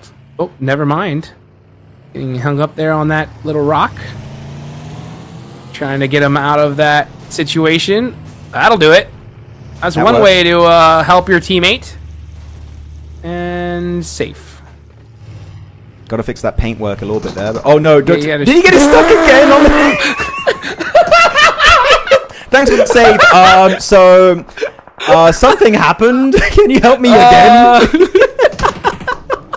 That sucks when it happens. I do that a few times. I'm like, someone helps you, happened to all of us, and you get it stuck really again in like 10 seconds after. It's like, that sucks. You definitely lose a bit of street cred right there when you do something like that. INVITATIONAL though, again, they don't have anything to lose, right? They just started playing today, and they are popping off. They're sending it on to TIANBA, our 4th place team, and Akin says, sit down. That's our point. Gets it done. GG, well played. And looking to maybe secure the rest of E-Arena as the Mini 14 is echoing throughout the valley, and that's Eagle and Akin to secure that extra point.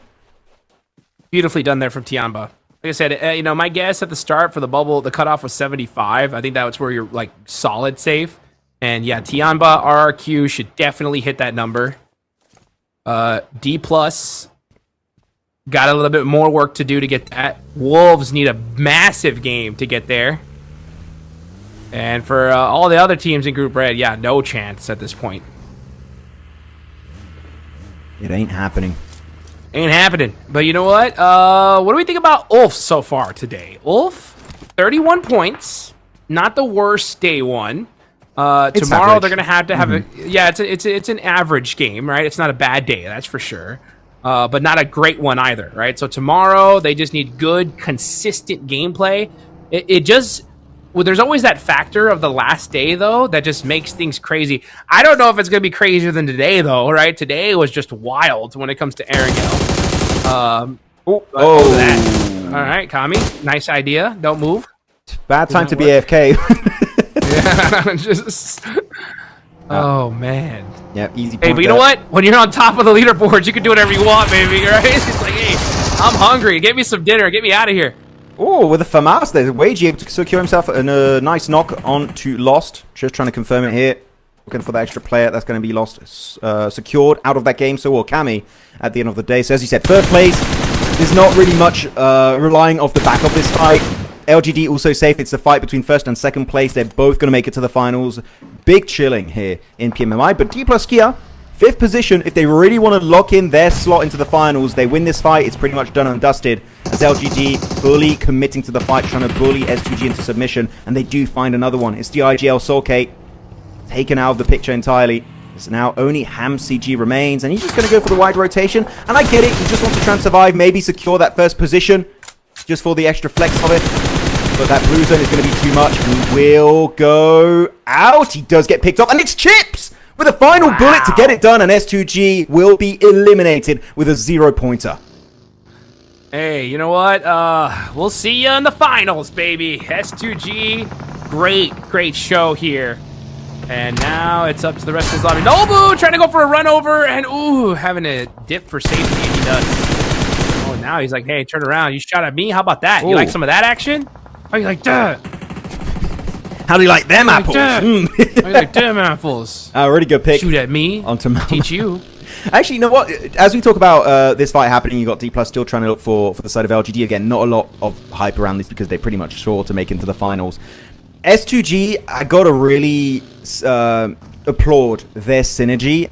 They are looking like a completely different team to what we saw back in PMGO Season 1. This is a team that, the way they're playing, they could win a global finals, in my opinion. I feel like it took one big global event for them to try and understand how they want to play the game, how they kind of bounce off of each other, how they communicate possibly too, because they were newly put together at the start of this year, if I'm not mistaken. And I'm loving it. I'm genuinely loving the way they're playing. I think the macro's there, the micro in terms of team fighting and timing is just on point. S2G is looking like the whole package, but so do ULF usually. So Turkey could be winning a global event this year. I wouldn't be shocked. Let's see here. Yeah, I wouldn't be shocked either, honestly. I mean, you're right, night and day difference on this squad. Looking so good. Let's just hope that they could do the same thing come finals time. Wolves taking out Alpha 7. That is it for them. Wolves still have a chance, though, here, right? They have 58 total points, 2 eliminations so far. They should still have the whole squad up. Again, they need, I think, a win. I think they really need a win here to feel comfortable going into tomorrow. Anything short of that, it's going to be a close one. You know what? Sorry, I gotta hype this up, guys. This is the PMGC champions out of the PMMI Grand Finals. They fail in PMGO Season 1 here. Sure, they are in 14th position, but so many teams from Group Green will be playing tomorrow. There is no way in hell they remain up there in the top 15. That is 2 global finals missed out back to back. Alpha 7 falling from the heavens here. Oh my goodness. And unfortunately, this is not the first time for them. Not making it to the finals in PMGO Season 1. Not making it to the finals in PMMI. Things are just not looking good on the side of Alpha 7. Well, we'll have to leave it up to the next one to see if then they'll make a bounce back. But 2 in a row is pretty wild. Let's look, though, to see if these other teams, which teams are going to be the new rising stars, right? What's going to be the big surprise here? We're looking right now, Nongshim Red Force.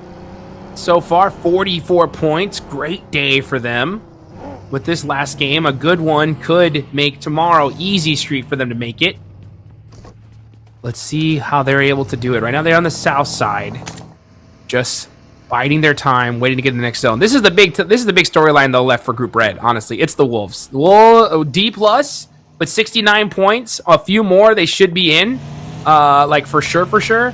Wolves with 58, they need to still have a big game. Yeah, gotta try and get himself that big performance here. See how it's going to be working out possibly. KSG, again, a silent team. They've been very slow today. 4 points total.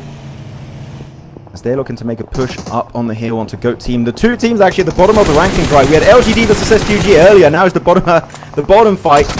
And the leaderboard is going to be focused, though, swapping on over to his UMP. The SMG, though, will not be working out in his favor whatsoever. KSG, so many shots just not connecting on their enemies. But it will be enough to eventually get some damage dealt to both squads. As actually Ling S's angle from LGD in the distance, he's got perfect off-angle position. And actually going to be starting to spread down onto KSG. Z-Boy able to find force at the end, but that is going to be the end of the line. Moxie will do it alongside Ling S, but still, these 2 teams will remain at the very bottom of the leaderboards. Yes, they will, man. KSG looking down and out at this point. Nobu getting taken out there. That is D+ out. Okay, so D+ out with 69 points. That's a nice amount of points, but we'll see if it's going to be enough to hold them tomorrow in the top 15. As there's going to be 16 squads, 6 matches to soak up points, and there is Rondo still at play. So anything can happen tomorrow. Yeah, that Rondo is going to be a true escape for some of these teams that need to get a strong performance. That literally could be the map to save the day, save the tournament for you if you play your cards right. So wait, though.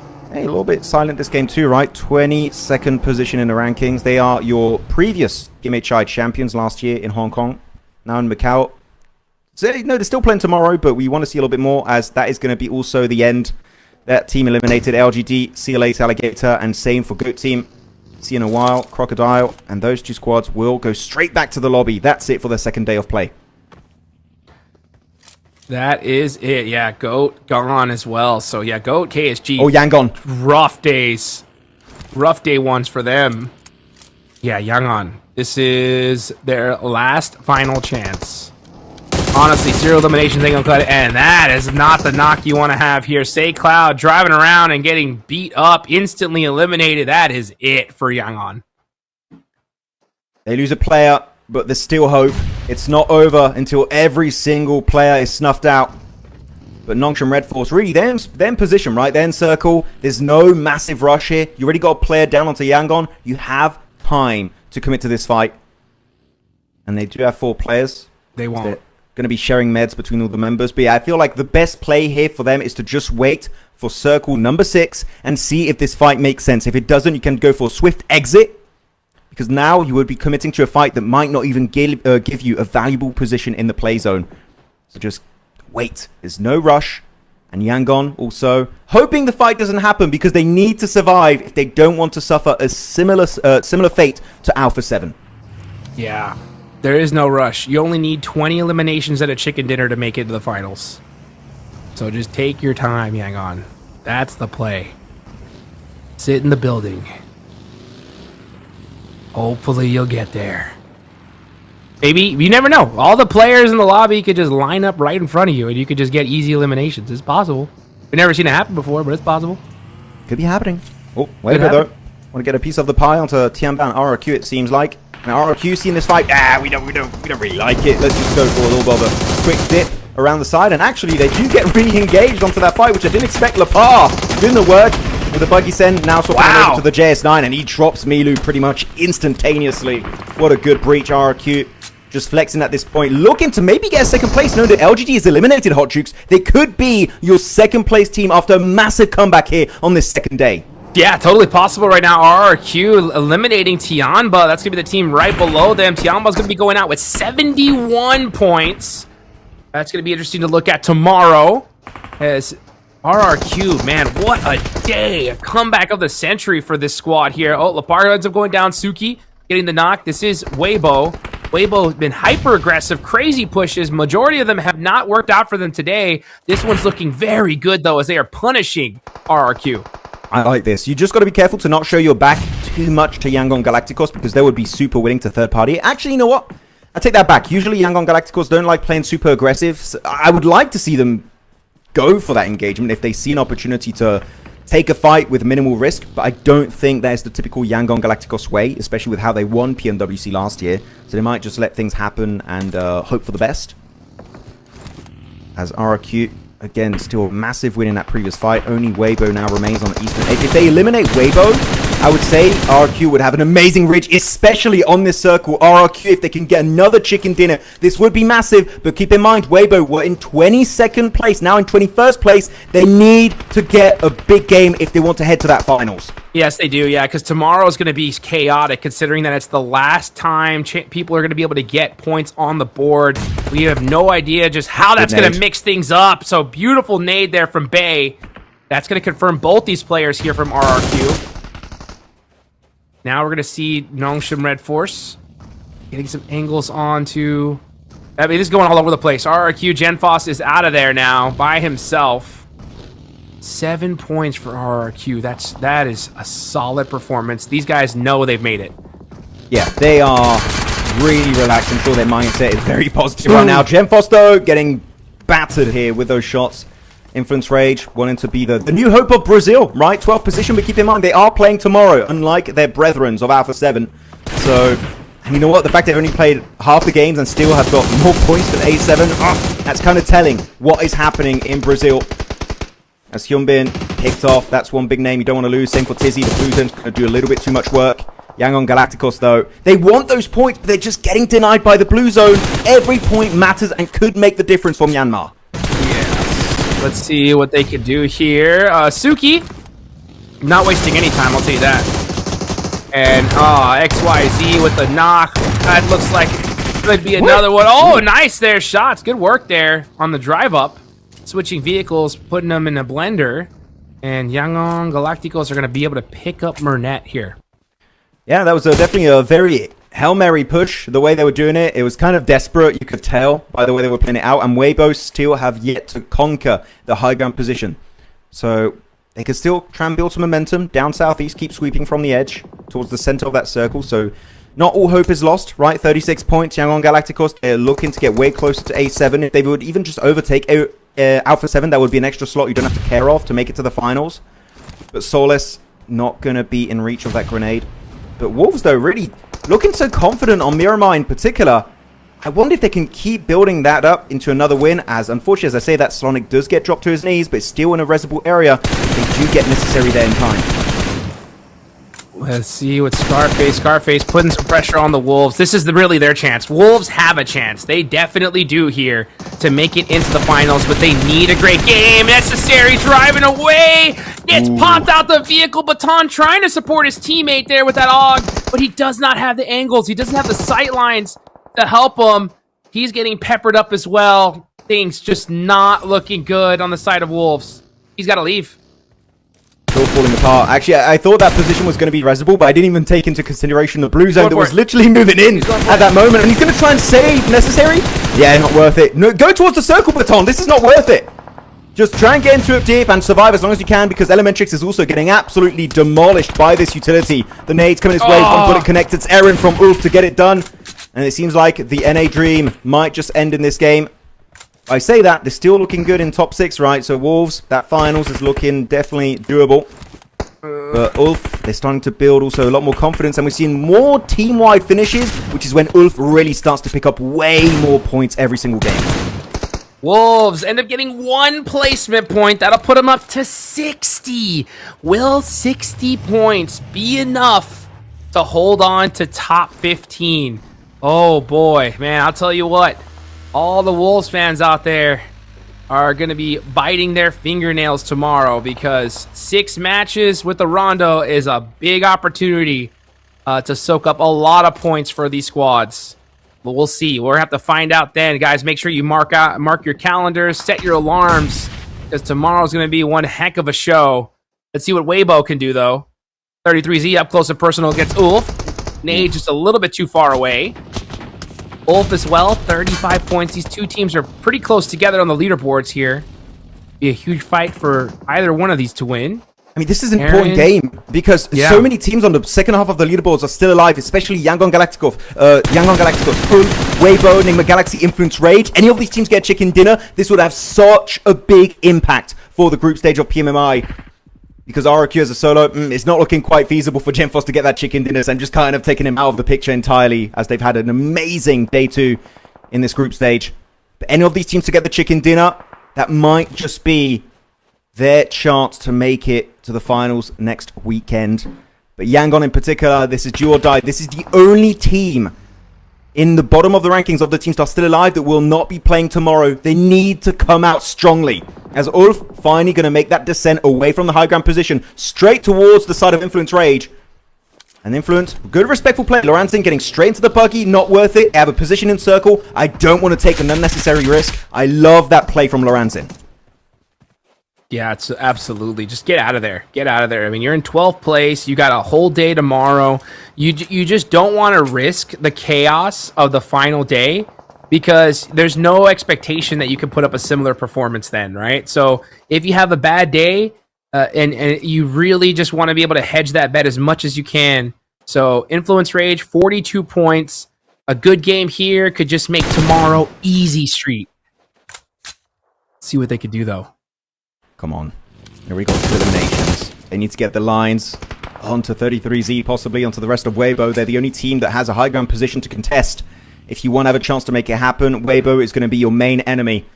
This is a big rivalry happening here on Miramar. Suki sending it forward with a buggy. Oh, nice headshot. Close that gap. Yeah, good headshot to 33Z. Put him back into hiding, forcing him to heal. Buying just a bit more time for Yangon to survive this encounter. The Master Smile. I do like that ridge control, but they are still in circle, which Weibo do not have that kind of situation headed their way. They do not have that kind of comfort. So they need to start thinking as Wolf in the vehicle here, Hot Jukes. They need to go for a push, and they will be going over on the ridge line. Here they go, though. Walk right into the wide open side of Pedrino, but the turn from Aaron shuts that down. Solus not able to make it behind that tree. Meanwhile, Federales trying to find some toes there on Aaron. Aaron able to get behind that tire, buys himself a little bit more time. Ulf, 18th place, 35 points. Decent day today. Gonna have to have a better day tomorrow, though. Federales, ooh, doing a great job of applying this pressure in the 1v2 situation. Where's his teammate? Lorenzen now in the mix. Does he have any util? Little boy getting caught from the side. Aaron getting knocked. Scarface out. That is Influence Rage. Taking out Ulf. I wish we did see some grenades come out a little bit sooner from Influence. Actually, 2 of the players did not have any grenades, if I'm not mistaken. It was just 1. So if they had grenades, that would have been an easier fight onto Ulf. But you know what? It's still completely fine. Against a top 6 finish. They will be in 16th position and still playing 6 games tomorrow, as they are in Group Yellow. So it's fine. Believe. Ulf will be able to make it if they continue their consistent performance in that third and final day of the group stage. But now, top 3, Influence Rage, Yangon Galacticos and Weibo. Especially, you're looking at Yangon Galacticos and Weibo. This win would mean everything, especially for Yangon. They need to get the fight. Mernet dropping down 33Z. They get Faye. It's down to 1. Itsuki. Could this be the redemption arc for Myanmar? You just get knocked, as there is a third party from Influence Rage. They're trying to ruin the day of Yangon, and so far, it is working. Romeo pressuring on down. He's going to have to make something happen. Suki is there. It's it. Rest of Influence Rage. That is it. Yangon Galacticos are out and out of the tournament, as we're going to see Influence Rage pushing up against Weibo. This could be it here. One day locking down the finals. Meanwhile, Lorenzen having to throw out some Molotovs. It's all up to him. Ooh, nice shotgun shot. Gets a little bit of a pepper on Suki. But it's looking like Influence Rage got this lockdown to close it out, and that is gonna do it. The Brazilian squad getting their chicken dinner here and winning the final match here for day number 2. What a great play. And it started off early right on Erangel with the pistol shots coming out from Federal, and you know what? They ended up in style with that final game chicken dinner on Miramar. This roster is looking so clean. I'm loving their performance here on day 2 of the PMMI group stage, and I just hope it's going to continue moving forward, because this lineup is literally looking like one of the best in Brazil, in my opinion, Hot Jukes. And if they can maintain these kind of results, oh boy, this team could be the whole package. Keep in mind, this is a team that will be playing tomorrow's 6 matches. So I'm telling you, with that win in particular, finals is looking pretty much locked in for Influence Rage.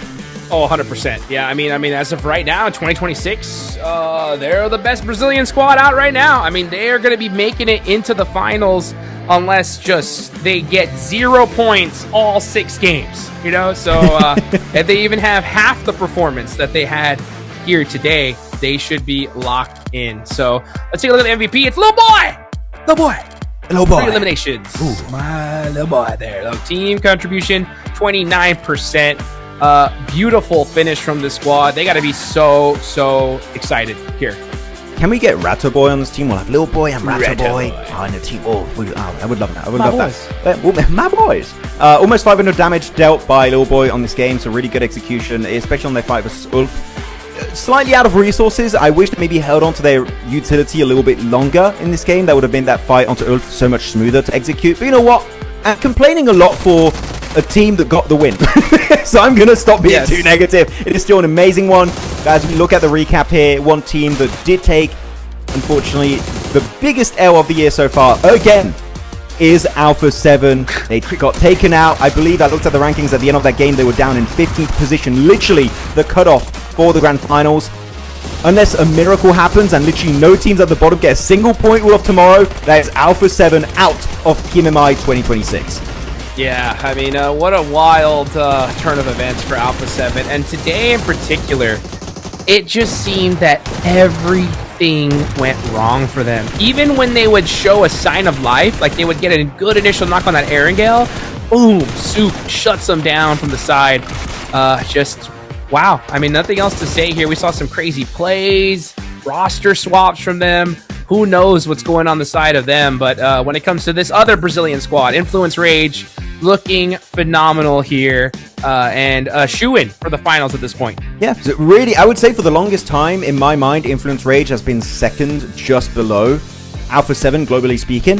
After this year so far, I feel like that has to change. Even Furia is a true contender with the likes of Ayala, Silence have been doing so well in their respective group, right? Group Green. Brazil, the new step up from these teams is very impressive to witness, and I hope it continues for the rest of this year. But yeah, 17-point game, almost 1.2k damage on the line, so they're going to be loving their performance so far. And actually, one thing I have to say, I think that Mafioso is happy he left. It's great timing to leave A7. You know what? He might be able to make it up in the future with that new team. That's wild. I mean, like, look, guys, this is still a global champion, right? They've won every single major tournament for the most part, right? So, you know, a storied roster, without a doubt. It's just so shocking to see them miss 2 finals, right? And it's rightfully said, right, when it's just a big question mark and being like, hey, is it over? Who knows, right? I mean, hopefully we see them make a bounce back, but 2 in a row is just, it's not a good sign. Definitely not. It's a bad time to be them for sure. Though, yeah, it would be actually interesting that you do have the NA team make it over your PMGC champs from Brazil. That is wow, a setup I was not expecting, to say the least. But looking at Weibo, also very happy. Those 14 points is going to make it way more feasible for them to attain a top 15 slot going into tomorrow's 6 matches. Because keep in mind, this is a team from Group Yellow, so they're looking very comfortable going into this. And then second page, A7 do. Don't want to see. We harped on about them a lot already, so I'm going to move on. But yeah, GOAT only 3 points. KHG only 2 points. They are playing 6 games tomorrow. But with their performance I've witnessed today in particular, Hot Jukes, top 15 seems very, very unattainable for these squads. Absolutely. Yeah, top 15 is going to be, they're going to have a crate, like just the wildest comeback, even bigger than what RRQ had today, if you're GOAT and KSG. Let's take a look here at the overall rankings. This is where we're going to keep our eyes on, folks, right? So you can see right here, the 12 matches played, right? You have LGD, RRQ, TIANBA, DK, and the Wolves, right? So these guys, what is your wildest prediction going into tomorrow, Max Man? What's your wildest prediction? I think Influence Rage become the champions of the group stage. Oh, like okay. 58 points. I mean, if they maintain this trajectory, right, they could very easily catch up. And if they get a really good day, I would even say overtake the likes of S2G. So sure, they break the 100-point barrier. S2G, GG well played. But I feel like Influence Rage, if there's any of these teams from Group Yellow that could become a champion, I think Influence Rage could be the one to do it. Interesting. I like that. I like that shout. I don't think D+ makes it. Really? Wait, where are they right now? They're on the first page still. So you think they're going to fall from that many extra slots down outside of top 15? Look at the rosters, man. Look who's playing tomorrow. You got BTR, EA, Aurora, Nongshim, right? Furia. Ulf did not have a bad day today. It's going to be wild. I think it's going to be so close. I think that D+ are going to be right there, 15th place. Like, if they make it, it's going to be a close one. Who knows? I mean, tomorrow could be just totally opposite of what we've seen, and they could be sitting comfortable. But with the squads that are playing and with 6 matches, Rondo, I would not be feeling cozy if I'm D+. No, I get it. I mean, you would need the right teams to get the right amount of points for them to fall out of contention. If you do have a sponge effect, it might make it really hard for D+ to fall out. But no, I actually, that's a pretty good hot take. I do like it because in an extreme case scenario, that could most definitely happen. So D+, losing out on Nullable, I would feel a little bit sad about that one. I would feel worse about that than losing A7 and Yangon, to be completely clear. So that would be a bit of an L. So moving on to the last page of our rankings, it is going to be some big names down here, right? You got yourself, of course, your Nigma Galaxy, your KRX, your Regnum Carriers, your Weibos, and Thunder Talks. Some of these teams are going to come out swinging tomorrow to make a mad dash, but there's not enough. I would go to say here, actually, Hot Jukes, that there's not enough points in tomorrow's 6 games for them, all of them, to make it up in the top 15. So we're going to have some big upsets tomorrow, on top of course, Yangon and A7 not making it to the finals. Yeah, that's for sure. I mean, I think we're going to see some other big rosters that we really wanted to see in the finals, unfortunately just not make it, because I mean this whole lobby is stacked, guys. I mean literally every single group, all these teams what we have a new name. It's Lepar. Oh, that's right, Lepar. RRQ. Hey, shout outs to RRQ today. I mean, this was a great day for them, a great comeback. They secure their finals place 100%. And it's pretty much almost all on day 2. So that is so difficult to do. They are clutch. They have their clutch badge. I award it to them. Beautifully done, RRQ. Oh, this one is the same, though. No changes here. That ain't moving. QZZ, That ain't changing. Tian, and also HamCG. It could be moving tomorrow, of course, with a rotation of teams, because let's keep in mind, tomorrow Group Red is not playing, meaning QZZ is not going to play because he is in Group Red. Same for the side of Norbul. Also, LGD is not playing, and also the side of S2G. So that top 4 at the end of tomorrow